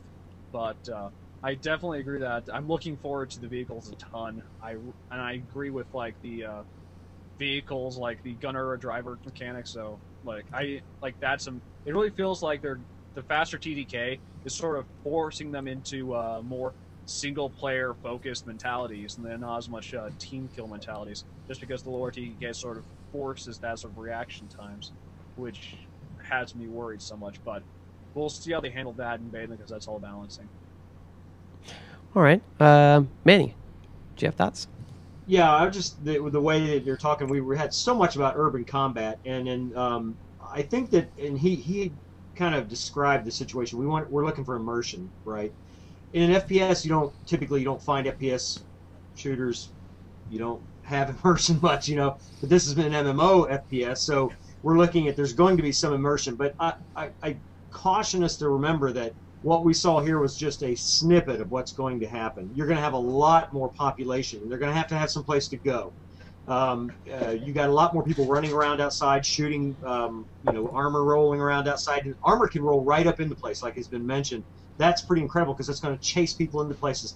But then you have people who can climb around on stuff. There's just so many little things that we can't see until we get to large numbers, and I think that's the critical factor, is the larger numbers where the whole base is teaming with 3 different factions trying to get to one point or another. I think that will provide some of the immersion. But I know I see what his point is, because I did notice that too a little bit. It's like the bases are just kind of extemporaneous. You have this thing here, and I saw more people crawling around the outside than I saw people going on the inside. So I don't know how that's going to play out. We may not have seen everything, and they may not have opened everything else up. I don't know yet, and we really don't know that. Won't know until beta, or we may find out sooner. But I think that again, caution is the key word here, because we don't know what it's going to be like once you add that variable of hundreds of people being in this area. So I just give that kind of caution. Also got to realize most of the people in E3 that were playing had not played PlanetSide at all, so they didn't know what the heck they were doing. That's a good point, and that was mentioned in a couple threads actually as well. So it's like, where am I going? It's just they were just looking around. I mean, even I did that when I first walked into the game. I mean, everybody's going to do that. You don't know what the hell's going on. You've never played PlanetSide 2 before, so you're going to jump in. You're going to be like looking around, and you're not going to know what the hell to do or find anything. I personally was just staring at the sky for like 10 minutes. Yeah, before I realized what was going on. It's so pretty. And then I'm like, pew pew, someone killed me. Yeah, and then she died. But I mean, it's just one of those things where I think once we get people in there, maybe, who knows, it'll be interesting. Let's go ahead and continue moving on. Robo, did you have anything to say on the current topics?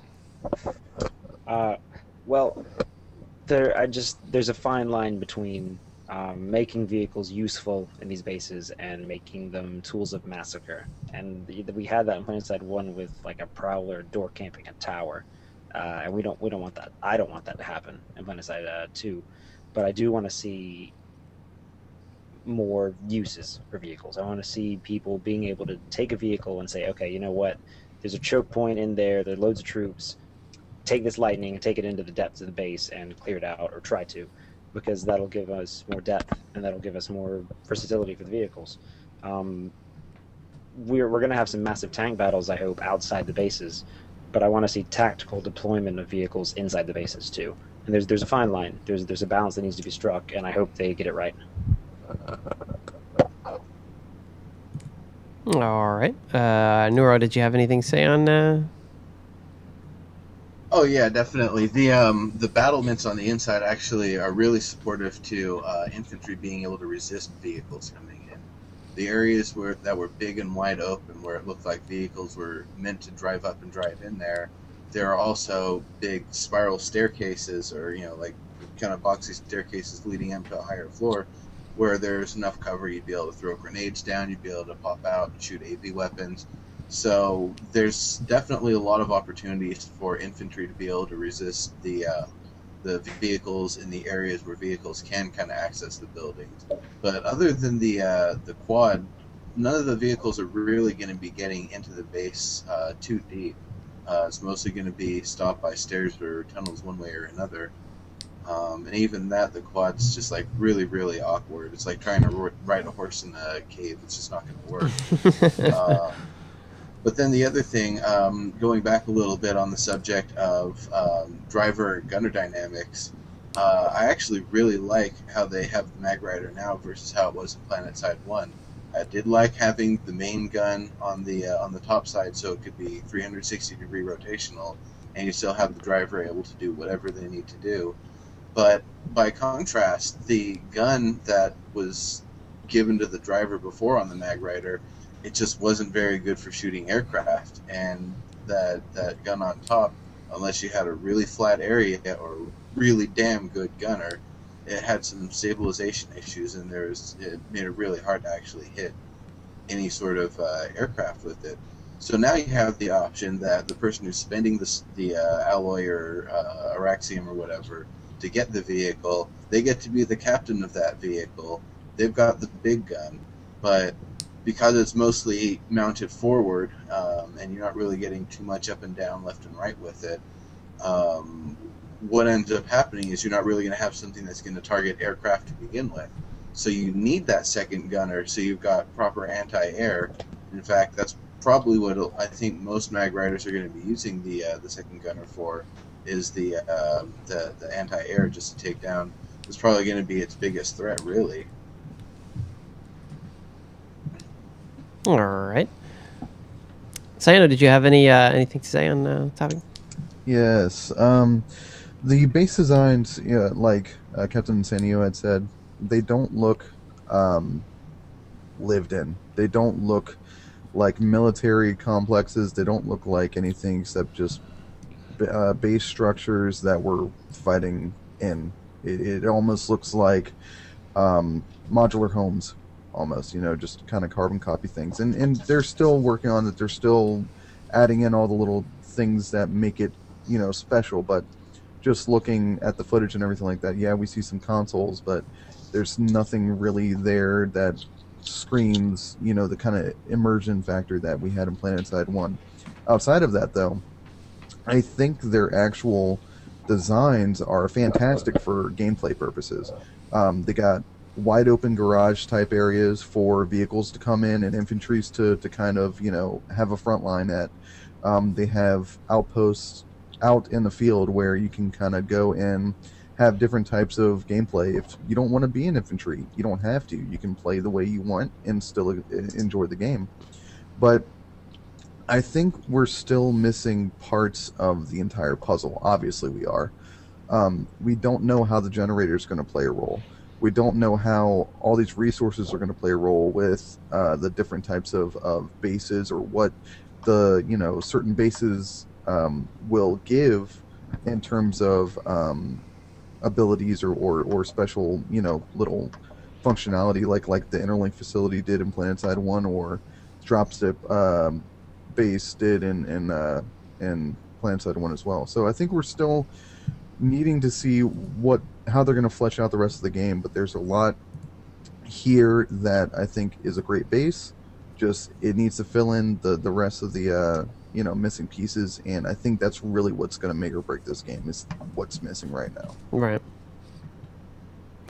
Yeah, it's touching that a little bit too myself. In my experience, what I saw is flying around just randomly around the continent.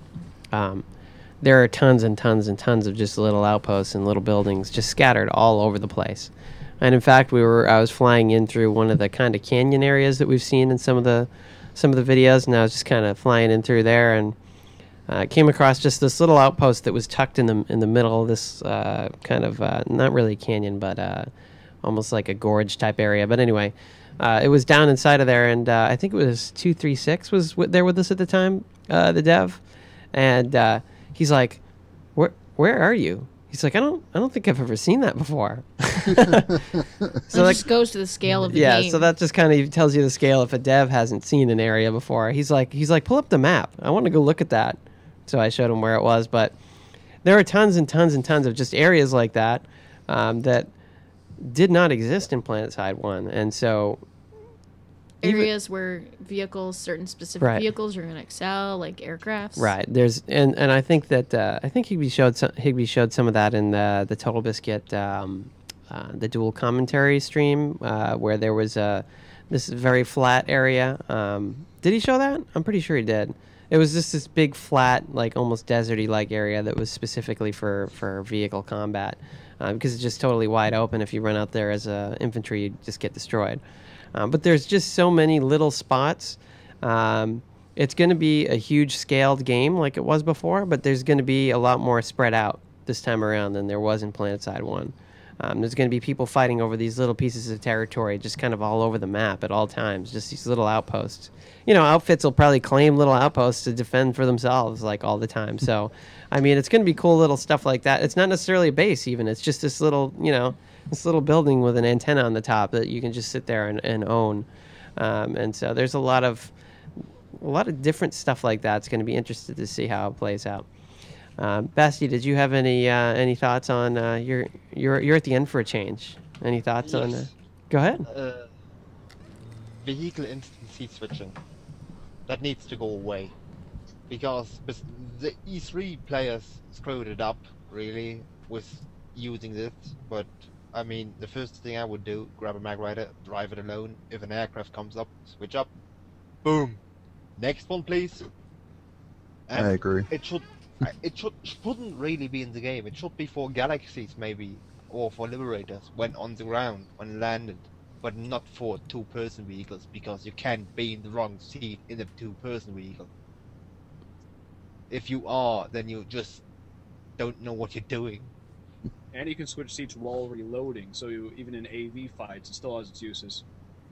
Yeah, it's just too much. I think you can just talk, Robo. I see your hand up, but I think we're just gonna. Yeah, no, go ahead. You can talk if you want to respond. Yeah, I wanted to mention that earlier, but I passed the mic and I'd forgotten. Sort of in PlanetSide 1, you'd see a Vanguard come over a hill, didn't have a gunner. Driver would hop out, run around, get in the gun seat, and then start shelling the hill. And he could do it himself, but he was bait for Reavers or Liberators or whatever. And that was the important trade-off, right? So yeah, you can be a one-person turret, if you will, but you're a sitting duck for something that's meant to counter you, and that's sort of how it should be in PlanetSide 2 as well. You shouldn't be able to take your one vehicle and then drive it as the main gun, press a button, switch up to the AA, as Basti was saying. Maybe perhaps if you were okay, so the driver can't switch. But maybe if it's like a bus, maybe all the people in the bus in the different guns should be able to switch. That I could get behind that, because they're all on a bus really, or in a Galaxy or a Liberator. Yeah, I don't think the driver should ever be able to switch to a non-driver position, and vice versa. I think there should be, if you got a driver, he's the driver. If you got a few runners, yeah, they can switch around if they need to. But other than that, no. I'm in total agreement with Basti. You don't need to be able to switch. Well, yeah, but let them switch, if any, let them switch while standing still, not while driving around doing stuff. It's just calls for Galaxy having one gunner just switching around whenever he needs. Well, in PlanetSide 1, I mean, obviously this is a different game. You know, I don't want to do the whole in PlanetSide 1 thing, but get out. We couldn't even jump out of a vehicle while it was moving. You know, we had to bail out.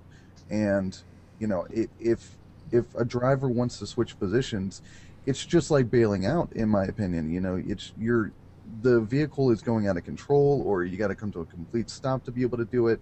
I think there needs to be limitations, certainly with the driver mainly, because I think that's what we're all concerned about, is the driver being a one-man army, which is entirely possible. And I think if you have at least two people, a passenger should, of course, be able to, you know, if they're in a Galaxy gunship, for example, if they're stuck on a weapon that only faces the left side and the enemies are on the right side, switch to the right side. That is completely legit to me.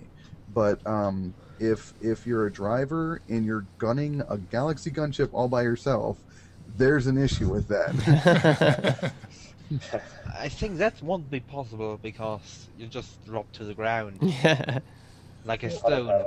Yeah. Well, remember in PlanetSide 1 they had the autopilot if there was no driver, but we don't know if that's in PlanetSide 2, obviously. Well, I don't think there's any autopilot. Like I believe if you switch over from the Liberator driver to the Liberator gun, it's just gonna go straight down. Mm-hmm. Yeah, I believe so. It's just gonna fall from the sky like a rock. Remember, I was telling you about how all the vehicles have different hovers. I mean, the Liberator or Galaxy is just gonna fall out of the sky. Not good. To put perspective with that, with the Scythe, I could fly that upside down indefinitely. I literally did, and it was a lot of fun actually. When I tried doing that with the Liberator, I went to third person and it was chugging. It felt like it wanted to just fall out of the sky. Yes. So I had to flip it back over. Yes, we actually asked Kevmo to do that while he was demonstrating. That's actually where I took the picture of the Scythe cockpit and tweeted it. He was just kind of showing us around in his kind of test area. He's kind of the vehicle dude, so he knows all the vehicles in and out. He was just showing us every vehicle in detail, and we were talking about barrel rolls and stuff like that. And he was attempting to do one in a Liberator, and it just doesn't. It just falls from the sky. I mean, it is not like. I mean, your Mosquito and will do it with ease. The Scythe will do it with ease. It's kind of like trying to do a barrel roll in a C5. Right, exactly, yeah. And so those aircraft mechanics in this game, the fact that it just will plummet and just land on the ground is kind of awesome, actually, because that's how it should be. Cyano, go ahead. One thing I definitely wanted to bring up were the dominating effect that Maxis had during E3. Now, there was, obviously it was E3 and it was testing, and I think because you could get into a vehicle as a Max, everybody was just in a Max suit. Why not, right?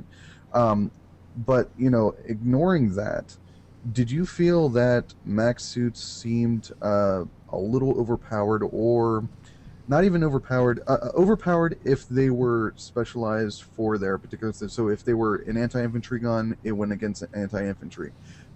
If they didn't have a weapon that, for whatever they were going against, like aircraft or vehicles, they were completely useless. And obviously this is a beta thing and it's a balancing issue, but it's kind of making me think of how Max suits are being utilized, this time around. Obviously in PlanetSide 1 they were almost support. You're sitting there with other people, you needed other people to survive and they needed you to do all the damage. This time around it seems like they are almost RoboCop, which I kind of like personally. I like how they are this Terminator-esque type machine, and it's almost like a one-man army almost. Go ahead, Basti. I haven't really seen anyone at the streams shooting a Max with an AV gun. I saw it a couple times, but random. I just saw it once. I remember it once, and the guy missed. So of course the Max just turned around. Oh hey, ratch. Boom. Yeah, I actually tried that. I was for some reason on a TR station for a moment, and using the AV Max for them. I was firing into VS Max. I was firing 6 shots, 3 on the left, 3 on the right. Reloaded about 3 or 4 times, and he was just standing there. He was looking around, couldn't tell where the shots were coming from. Meanwhile, in any other game you would expect, he would have been completely obliterated. So it was definitely, by contrast, I would run up on it. I actually finished one off with a beamer pistol, just with headshots. But that was kind of the weird thing, is that they were tuned for infantry damage, but not anti-vehicular damage. So you could pound on them with AV weapons and it wouldn't kill them. But you go up on them with an assault rifle or even the beamer, and just keep shooting them in the face. Start on the back of the head if you can, and wait for them to turn around. Otherwise, just start shooting them in the face, and they'll eventually die. And does that seem right to you though? Because maybe we're just used to anti-vehicular Maxes, or Maxes being seen as vehicles. But do you see them more as armor? I mean, both you and Hamma and Jenny Boo all played it. did they feel more like armor, or did it feel more like a vehicle? It felt more like a vehicle because of the customizable weapons on both sides and being able to do little else with it. So in that respect, it feels very much like a vehicle. I disagree with the decision to have anti-infantry versus anti-vehicular as the thing that does the most damage. But once again, that's just a quick decision. I mean, that might have not even been decided. It's just something that was done in production or whatever, just to get from point A to point B. I'm sure it's going to be completely changed by the time things come around. It also makes me wonder if that might have been an E3 thing too, because if they see a person, even though it's a max, yeah. Most people not playing the game would not realize that they should be trying to take this down with AV, as any PlanetSide 1 player would. So I'm wondering if they allowed infantry damage to be the primary thing, just simply because most people their natural reaction would be, oh, there's a player, I should shoot it with my assault rifle. So exactly, kind of like they did to let maxes get into vehicles during E3. Yeah, I'm just thinking that maybe that they would end up being seen as overpowered because they'd be shooting, and they just wouldn't fall unless they were using AV. Because, as I said, most people wouldn't know that. So I just wonder if that was an E3 decision. I kind of like having the customizable gun on each side. Just it makes you more versatile. But they definitely need to work on the, AV versus, sort of thing. But they're very big and very slow. Let's just say you can kite them, and that is going to be a valid tactic when it comes out, because they are slow. You aren't going to run someone down. They can't turn on a dime. They do feel much like a vehicle when you're trying to turn. Yep. Yeah, I mean that's I can't really speak to how they worked, because I didn't really get to interact a whole lot in an actual play type of environment like Neuro did. So it was more. We did get to take part in a play test. I played one. We were just not allowed to take video of it. Yeah, so. I mean, I was able to kind of do it a little bit, but the play test environment was a lot different than E3. It was not as easy to figure out what the hell was going on and where you're supposed to be. So there wasn't a whole lot of team play going on that I could tell. There's a whole lot of swearing around the office. I can at least say that. We've got about right around 15 minutes left. I'm going to go ahead and continue to go on. Just wanted to let you guys know about how much time we have left. I saw Captain Sanio raising his hand. And Robo as well, so we'll just kind of move down the line as well, kind of like we did the last time. So go ahead, Captain. There's more on what I wanted to explain why it's really important that the Maxes are more vulnerable to AV rather than AI. The reason for that is that there's no point in carrying AV indoors. The Maxes are vulnerable more to AI than AV.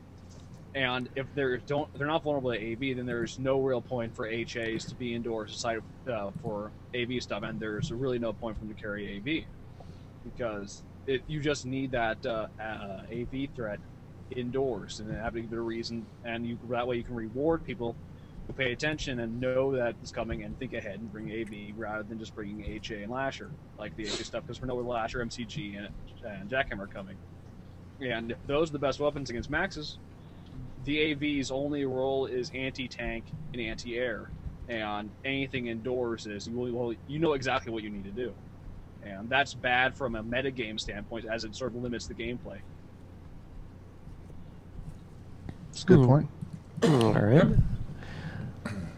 Robo, go ahead. Well, yeah. Actually, I wanted to offer an alternative. Because, and I know we're not going to keep using the PlanetSide 1 comparison because it's two different games, but what would always frustrate me was that, and we did this all the time because it was effective, run a couple of maxes into a bunch of guys, they all pulled out their AV, and then rush in with a squad of infantry, and now they can't hurt us because they've all got their AV out for a few seconds. I don't know about weapon switching in PlanetSide 2. I'm not very, very up to date on that. I don't think you'll be able to switch weapons, but instead, what if, instead of having to switch weapons or have dedicated AV for maxes, what if it was more of a, okay, everyone quick, focus the max before he shreds us all to death, and then switch back to the infantry. Sort of, you need more fire control discipline and less rock, paper, scissors, if that makes sense. Because the problem was that, yeah, that guy with AV, he's good against the max, not very good against anything else indoors. And what if you're the guy that has to sit there and have the AV weapon the entire time that you're online? That's a good point, because Higby has said many, many times how they want to make sure the game is fun for everybody, right? And so sitting around with an AV weapon waiting is not fun. Well, but the people who are carrying the AV is the HA class, and we know the HA class also carries a rifle at all times, so no matter what, you're constantly armed with an AI. It's just whether or not you're carrying AV or heavy AI. Mm-hmm. Why not just have a balance between the two damages, where AI does some damage, but AV does a little more damage. That way, everybody's sort of useful. Right now, I mean, headshots in a max suit just makes me feel lame. Like, all right, guys, I'm at the party. It's time to do. I got sniped in the head. I'm dead. I'm sorry, dude. I can't do anything. Like, I spent all those resources. It seems a little bit of a waste to have headshots in a max. Well, they don't do as much damage as they do to a regular infantry, so there is that. But they do damage, more damage than they would if you shoot them in the leg, for sure. Oh, fair enough then. Yeah, but no, they don't take as much damage as regular infantry that's running around out on the field if they get a headshot. So because they have more armor. Mm-hmm. Yep. So it's still useful, but it's not as useful as shooting a light assault. Certainly would hope that it wouldn't be a one-shot. It's just like kill. if you're going to shoot them center mass, there's more. Nope. There's more armor there versus where the neck or the head would be. And that makes sense. Sure. Yeah. I So can tell you what actually happens in that situation. Back in PS1, to use the metaphor that Robo pointed out, doesn't really work too well, but I know in one of the gigantic fights that was set up by the PS devs was whoever can take this base, like, it's 3 factions, they went for they removed a lot of the limits on how many people can be on the con. It was Size or Massive Event on Emerald. And it was like, okay, everybody take the base, VS take the base, and then it was like, okay, this is during the time when the Lasher did decent damage against both infantry and armor. And there was like a whole squad that just camped out in the back door using range in order to force the max gunners. I think we got max crashed once or twice, and it doesn't matter because if you have a weapon that's ubiquitously good against both, it doesn't have to be the best, it just needs to be good enough, and then you just depend on volume of fire and kill corridors, and then it doesn't matter if the maxes are really, really good and you need AV. You just need something that's good enough, and then just have enough of it, and you can pretty much hold anything that's down a hallway or anytime you need to funnel people in, you can hold it. So that's my problem with the thought that having can have something that's like AI can be good enough against maxes, because then it's just volume of fire question until you kill them. Right. Go ahead, Sino. I definitely wanted to talk about the app, and I know we only have a few minutes. So yeah, that was I was going to actually bring that up. So good segue. Right. Yes. Go ahead. Okay. So yeah, the PlanetSide app and the website, just in general, just the entire thing that they're doing with the player side outside of the game is, I'm just going to call it player side from now on. The player side that they're doing outside of the game, it is amazing. This is what they need to do with all of their games. I love the idea of being able to, be at work or be on the road or just be somewhere, see what's going on in the battle, see my character, see my friends' characters, maybe perhaps if there's a sale, maybe buy some stuff for my character and see it on my character.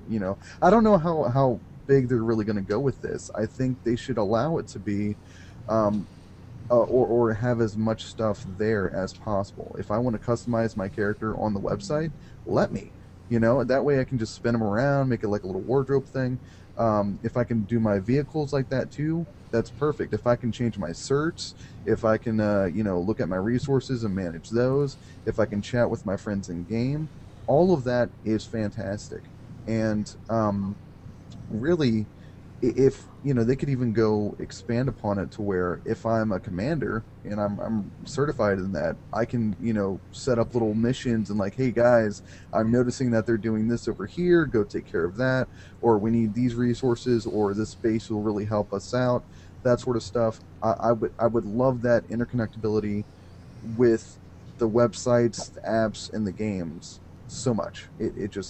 it's fantastic what they're doing with it, and I'm really glad that they're doing it the way they are. Totally agree. It's not been confirmed if it's going to be a free app, has it? Well, they were saying, I don't know if the app itself will Now, be free. here's or the not. big They haven't question: really if they don't offer it, well, would you be willing to pay for it? I would something pay for like it. that. I'd pay $5 for it. I'd buy it now, and it doesn't even do anything yet. Right, yes. Oh, fail. Go ahead, Neuro. With the big emphasis on everything being free to play, I have a hard time believing they would actually charge for an app like that. Yeah. Especially since they're going to be releasing all of the APIs and everything for the public and for players to be able to make their own stuff. Actually, something that I've been really excited about, and I had made a post about at some point. I actually even got a chance to talk to Higby about for a moment after his GameSpot interview, was esports integration, having some sort of a fantasy platoon or fantasy outfit league or something, so that way people could pick and choose some of the better people on their server. And then the other thing that's kind of cool with that is you could actually be in the game helping them out, helping them get access to different equipment, etc. So that way when you go out and you're looking at your fantasy stats, you're saying, oh yeah, that those people, these 5 or 6 people or whatever have been totally earning a bunch of points for me because I've been hooking them up and directing them and working with them to do really awesome stuff. So it'd have a little bit of an interactive element to it too.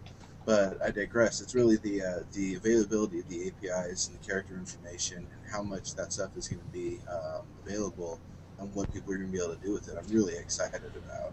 Definitely, yeah. It's going to be pretty awesome. The website looked pretty stellar as well from kind of the couple shots. I think. Basti disappeared. I think Basti said that he saw somebody from the community that he knew on that stat page. So let the conspiracies begin on that one. It wasn't me, by the way.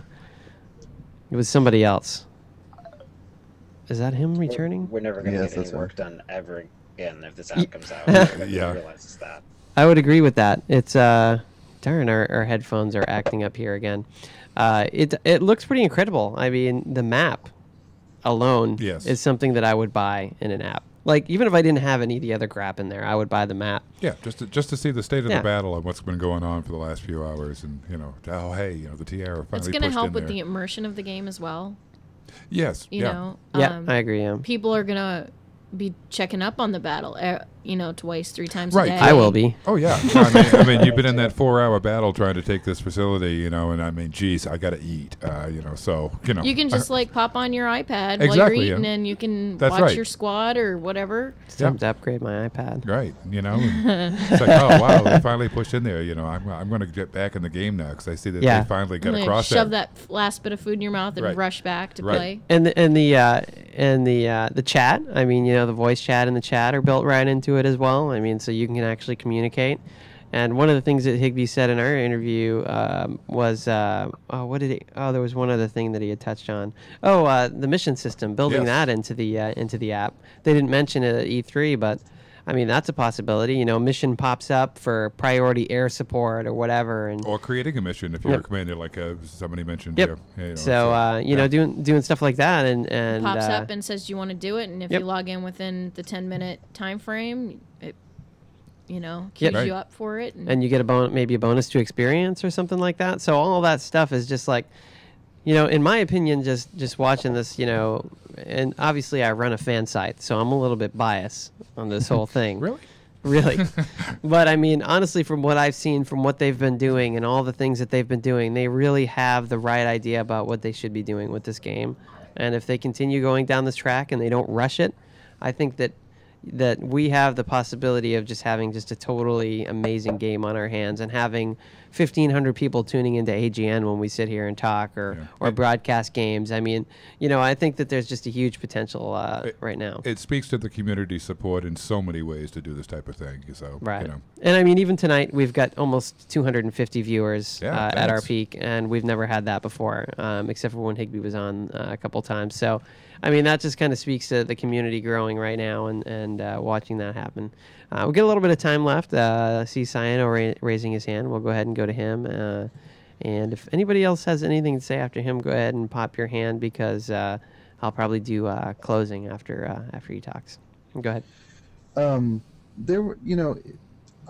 really trying to fathom 2,000 people on a map, and not only that, but I'm also imagining how many people I'm expecting to play this game.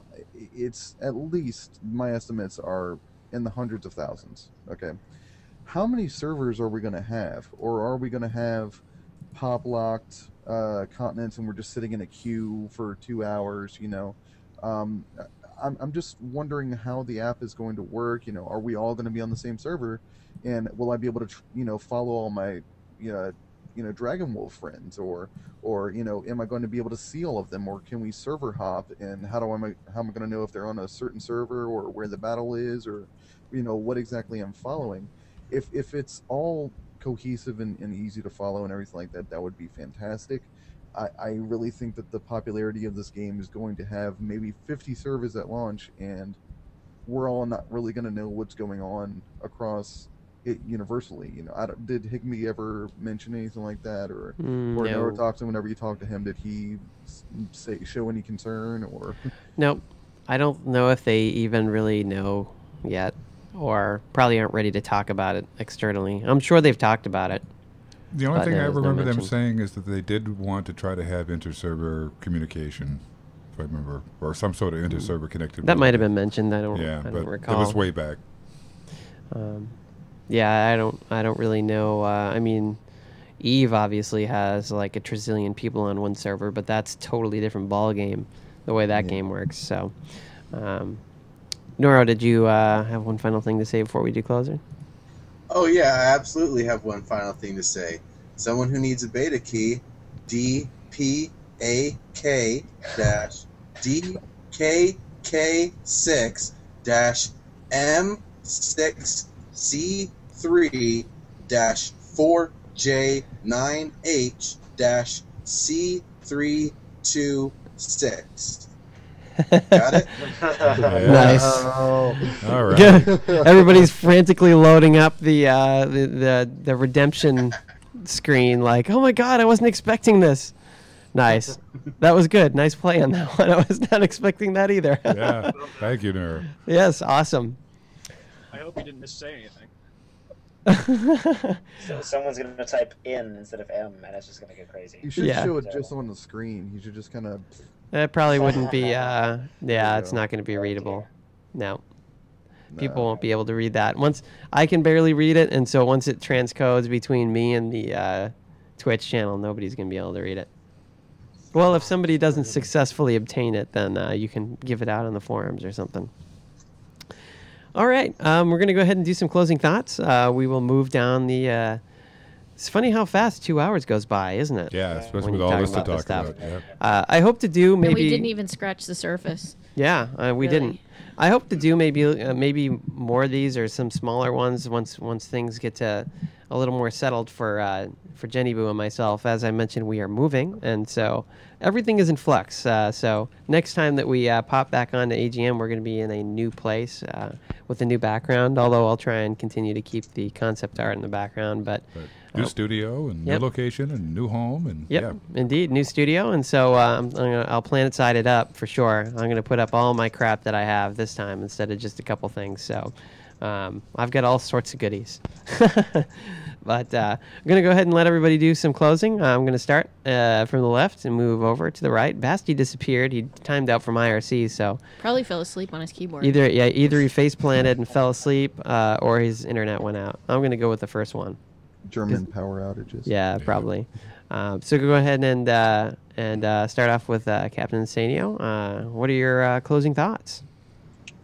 Been a fantastic time talking as always, and I am honor-bound to mention scavenging, and I'd like to see more talking about it and how they can handle it. Personally, I think if you pick a weapon up from the Empire, you should have a penalty to reloading and to your cone of fire and how you're handling it. But overall, fantastic time talking to you, Hamma. Massive thanks to you for putting this on as usual. And Mars and Jenny Boo, I suppose you get some credit too. Thanks to all three of you guys. Thanks seriously for putting this on. And best of luck in your new house, and hopefully you have better air circulation there, because I know heat's been a problem for you guys. Yes, we have our AC just totally cranked right now, and every other vent in the apartment closed in order to keep this room cool. So it's actually pretty nice here tonight. One of the cooler evenings. It actually isn't too bad here. So hopefully our our house has a modern air conditioning system in it. So we did pick the room right next to where the AC pumps out. We did. FYI. Well, we picked the room closest to where the AC unit is in our house to be the computer room. There'll no longer be a bed in the computer room either. It's going to be specifically dedicated to AGN. to AGN and all things computer. So there won't be a rant. Not that you guys can see the bed, but there is a bed. Oh, you can when you're on Mars. You can see a portion of it. Yeah, I guess you can see a part of it on Mars' screen. And actually, that's parts of our bed behind us that we've taken apart to move this week. So hopefully when I take all this stuff apart and put it back together, it continues to function in a good way like it does right now. Anyway, Manny, go ahead with any of your closing thoughts. Well, again, I'm excited about what I'm seeing in the game. It's filling out all my expectations. I knew that from the beginning because I saw the fervency within Matt's eyes about the game that he's seeing, and the rest of the devs. You see it in their eyes as well. You hear it when they speak about it. It's and they have this idea and this concept for a great game, and they're filling it out. And I'm beginning to see that. So I'm excited about that. Also, too, I'm ramping up our division in the Dragon Wolves, so we're really looking forward to this game as well. And I got to give a shout out to my Dragon Wolves, and we're looking forward to getting our boots on the ground and getting some work done in PlanetSide 2. But on a last note here, I just want to let everybody know. Now I'm pretty good friends with Hamma, and we talk a lot. So I see the work. I have to tell you guys the amount of work that. And I'm not saying this because I'm on his staff, but I'm saying it because I see what he does. You guys really need to understand how much time and effort and money and personal time he puts into making PlanetSide Universe what it is, and he uses his staff wisely and well. And I just wanted to give him a personal shout out for that, because Hamma has done a great job. And honestly, without his drive and his focus and what he wants to do with what he sees in this game, you wouldn't have what we're having here, and you guys wouldn't be able to enjoy this. And he really talks you guys up. He loves the community. I just wanted to say that to him. He didn't get that much. Usually he doesn't hear when things are going well. He hears when things are going bad. So we have to keep pumping him up. But he's a good guy, and he really loves the community, and I just want to give him a shout out. So, and applause for him. Yeah. Thank you for sure. It's a lot of a lot of work, especially this past month. It has been insane for sure. Yeah, and even when we were at the SOE office, not even the first thing was, hey, I don't want to play the game. I want to set up the interviews and get the questions for the community. So that just goes to his dedication. Most people would be like, give me the game. Right. You know, give me the game. So, give me the game. I mean, well, I he was did thinking get that. the game. I was thinking that. I just didn't say it. I'm just kidding. His priority was for you guys first. Yeah. Well, no, definitely. Thank you. I mean, I love this. I've been doing it. We're 10 years, and 10 years right around the time Fanfare happened. Oh, I'm sorry. SOE Live. 10 years before that. PSU will be 10 years old right around that time. So I'm hoping to get out to Vegas and celebrate not only PlanetSide 2, but 10 years of PlanetSide Universe. So anyway, move on to Robo and let him have his closing thoughts. And also congratulations again on your outfit spotlight. There'll be many more of those to come, but congrats on being the first. Thank you, Emma, and as I've said in numerous personal messages, thank you for giving us the chance, and actually all outfits, the chance to do that, because it's not... recruitment's tough. Recruitment's tough, and it's a shout out to my ghosts. You guys are awesome. There are too many of you to count sometimes, but you guys are awesome. And to be able to have community sites and fan sites that really help the outfits like that is spectacular.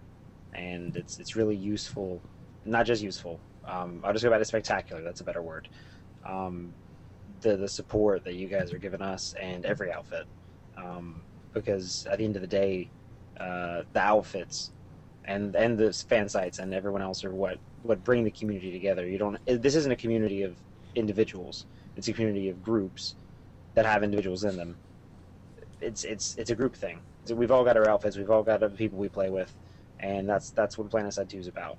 So, SOE, if you guys are watching this, please give us more stuff about community and about groups. Individual play is fun, but at the end of the day, we don't remember one thing we did. We're going to remember one thing we and our 200 closest friends did. And that's what I want to keep plugging every time I'm on this thing. So thank you again, Hannah. Well done, and thank you for the spotlight. I appreciate that. Anytime, anytime. All right, Neuro, go ahead. Any closing thoughts you have? Oh, absolutely. First, I got to give a shout out to VanuSovereignty.com. Check it out if you're purple. If not, go screw. Raging Primates, we are definitely going to make a return. Definitely been seeing a few here and there, and oh yeah, we're definitely going to be back. We're going to be raising hell all over Araxis, just like we did back in the day. And aside from that, I got to say special thanks to all the folks that were so damn awesome at the SOE booth. Thanks to Donna, Maggie, T-Ray, Adam, Bigby, everyone else. I wish I had caught more of your names, but it was a real pleasure. You folks are just an awesome, awesome group, and I'm really looking forward to seeing you at whatever the next conference or expo or convention is, because you guys are just a blast to hang out with. SOE Live. Get your tickets, guys. Get your tickets now. I'm not getting a kickback, by the way. I just, it's the only thing I can think of. So I wish I was. That would be awesome. Sayano. Yeah. Oh, by the way, I am actually going to SOE Live. Yay! As well, so nice. I have I'm definitely planning on being there. We have not finalized our plans yet, but we definitely want to be there. Yeah, it's. I've been told by Donna, who is Denicia, it is going to be amazing, and there's an open bar. So, thank you very much, Hama, for running AGN and doing everything that you do. I know that the E3 week was a hectic one. I don't even know if you slept. Jenny's probably just, looking at you while you're just up all night, updating the servers and everything like that. But we really appreciate everything that you do. And Robo, the ghosts might have you, but the Dragon Wolves have Manny and Hama, and I think that trumps the ghosts any day. So, woohoo! I wish I could argue with you. Can't argue with me. I definitely want to thank the Dragon Wolves, plug them, because I recently just joined them. It was a lot of fun. The recruitment process, you would think that it would be boring or something like that, but no, it was a lot of fun. It's a lot of great fun playing with those guys. I can't wait till PlanetSide 2 comes out, because that's really when it's going to come together. And thanks for letting me crash the show midway through once I got my camera working. It was a lot of fun, and really looking forward to everything else. I just want to say hi to my family. I actually put off a family reunion to do the show. Nice. So I was really bummed whenever my camera wasn't working, but they're all watching it now. I think all 30 to 50 of them. I don't know, but just wanted to say hi from Florida. Nice. I'm gonna go. Well, a big shout out to right you. Shout out to your family. Then. Indeed. Yeah. Yes. Yeah. No kidding. All right. Thank you very much. Yeah. Yes, sure. and welcome aboard. All right. Definitely thank you, all you guys, for joining. I'll go ahead and turn you guys down a little bit. If you guys want to talk amongst yourselves, you'll be able to hear us while we wrap things out here. But we got to do the shout out to your mom. We always do. Yes. Yeah. Hi, Mom. I think she's watching. She always watches. I hope she is. But yeah, it's been an incredible month. It's been a tiring week. Yeah. I know the devs work crazy hours. I felt like I was right there with them during the whole E3, for sure, because things were crazy busy. But I definitely want to thank everybody for. I want to welcome all the new members of the PlanetSide Universe community and into the PlanetSide community, because there are tons and tons and tons of new people, like on the order of almost 100 a day on the PSU registrations. And so there's lots of new community members. This community, even though we've got our there's always a couple thorns in there, but overall we've got a great community that's been very welcoming to all the new folks that have been coming around. PlanetSide 2 is going to be quite an amazing game. I think we only have more and more people to look forward to joining in the future.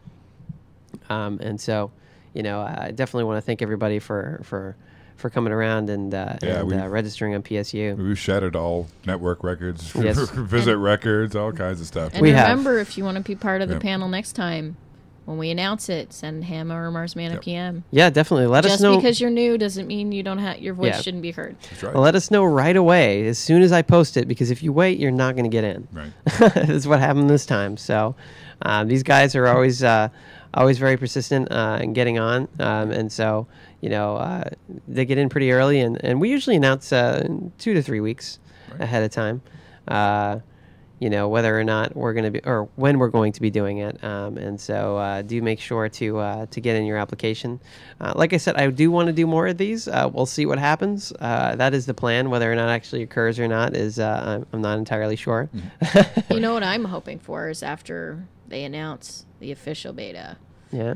Is maybe get a developer or two on here. Oh yeah, for sure. Yeah. Yes. I do want to try and Jen and I had a chance to sit down with Higby, and have dinner with him while we were out in San Diego, and he gave us a lot of good feedback on the AGN. Actually, some of the ideas that we actually put into play tonight, and so definitely huge shout out to those guys. They are huge fans of PlanetSide and PlanetSide Universe. I mean, we appreciate it. They are all reading PSU every day. They are all paying attention to what's going on. That was the most humbling experience to walk around. And see people browsing our website while they're working on PlanetSide 2, which it speaks to the community too, because they're obviously reading your and your opinions, and we're just the medium for all you guys to come out and post. But I mean, that's who the devs are looking at is this site and your comments. So. Yeah, and I mean, as many devs as you see registered on the forums posting every day, there's probably more than double that actually reading. Just because they're not posting doesn't mean they don't know what's going on. So they're working on the game, and they're reading the forums. They could easily tweak while they're reading. Yep, and so I do want to try and bring Matt back on next time. We will see what happens. You never know how that's going to work out. They're very busy. It's kind of a media type of thing, and so. I think that after release and maybe as we get closer to an open beta of some form, we'll probably be able to get him on a more regular basis and probably actually be able to sit here and talk to him as a group of people. Yeah, maybe really revive the true Ask the Devs show that we used to do, where we'd actually get him on once a month and talk about the game and what's been happening and the new patches and things like that. But as Hammer said, right now it's so crazy busy for him, it's difficult. Yep, and there's a lot of media stuff going on, and so there's. We just can't have Matt on every time. It just doesn't work that way, unfortunately. Right. But I think, after release, we used to have Smoke Jumper on all the time, and it's kind of those older devs. So I do think that will happen again, but it's going to be probably a little while.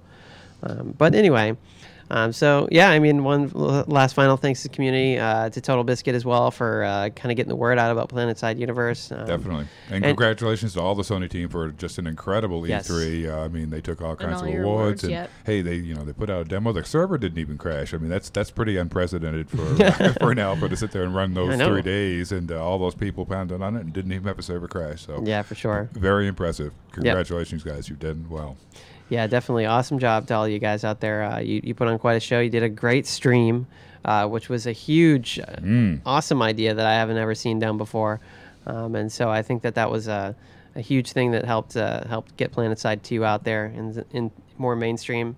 Shout out. PSU's numbers are reflected. Yes, they have. We actually we over doubled our record for the past several years, and so over the past week. So definitely huge thanks to everybody out there who's browsing PSU and getting their news on PlanetSide. We will always have it for you as soon as possible, and we're usually among the first. So definitely check us out every day, and welcome aboard to the community. And there'll be many more shows like this. We will catch you again next month sometime, maybe before. We'll see how things go. As I said. We're moving. There's lots of moving stuff back there. There's boxes all in the other room. It's kind of mattresses on the floor, getting ready to move type of situation. So we'll be catching you guys next month. And thank you for tuning in here to the Araxis Global Network. Have a great month. Okay. Bye-bye. Bye, everyone.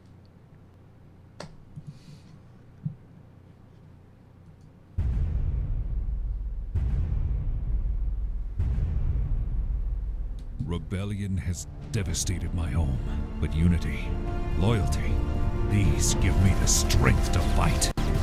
I will fulfill my duty. Victory is the only option. I am the Terran Republic.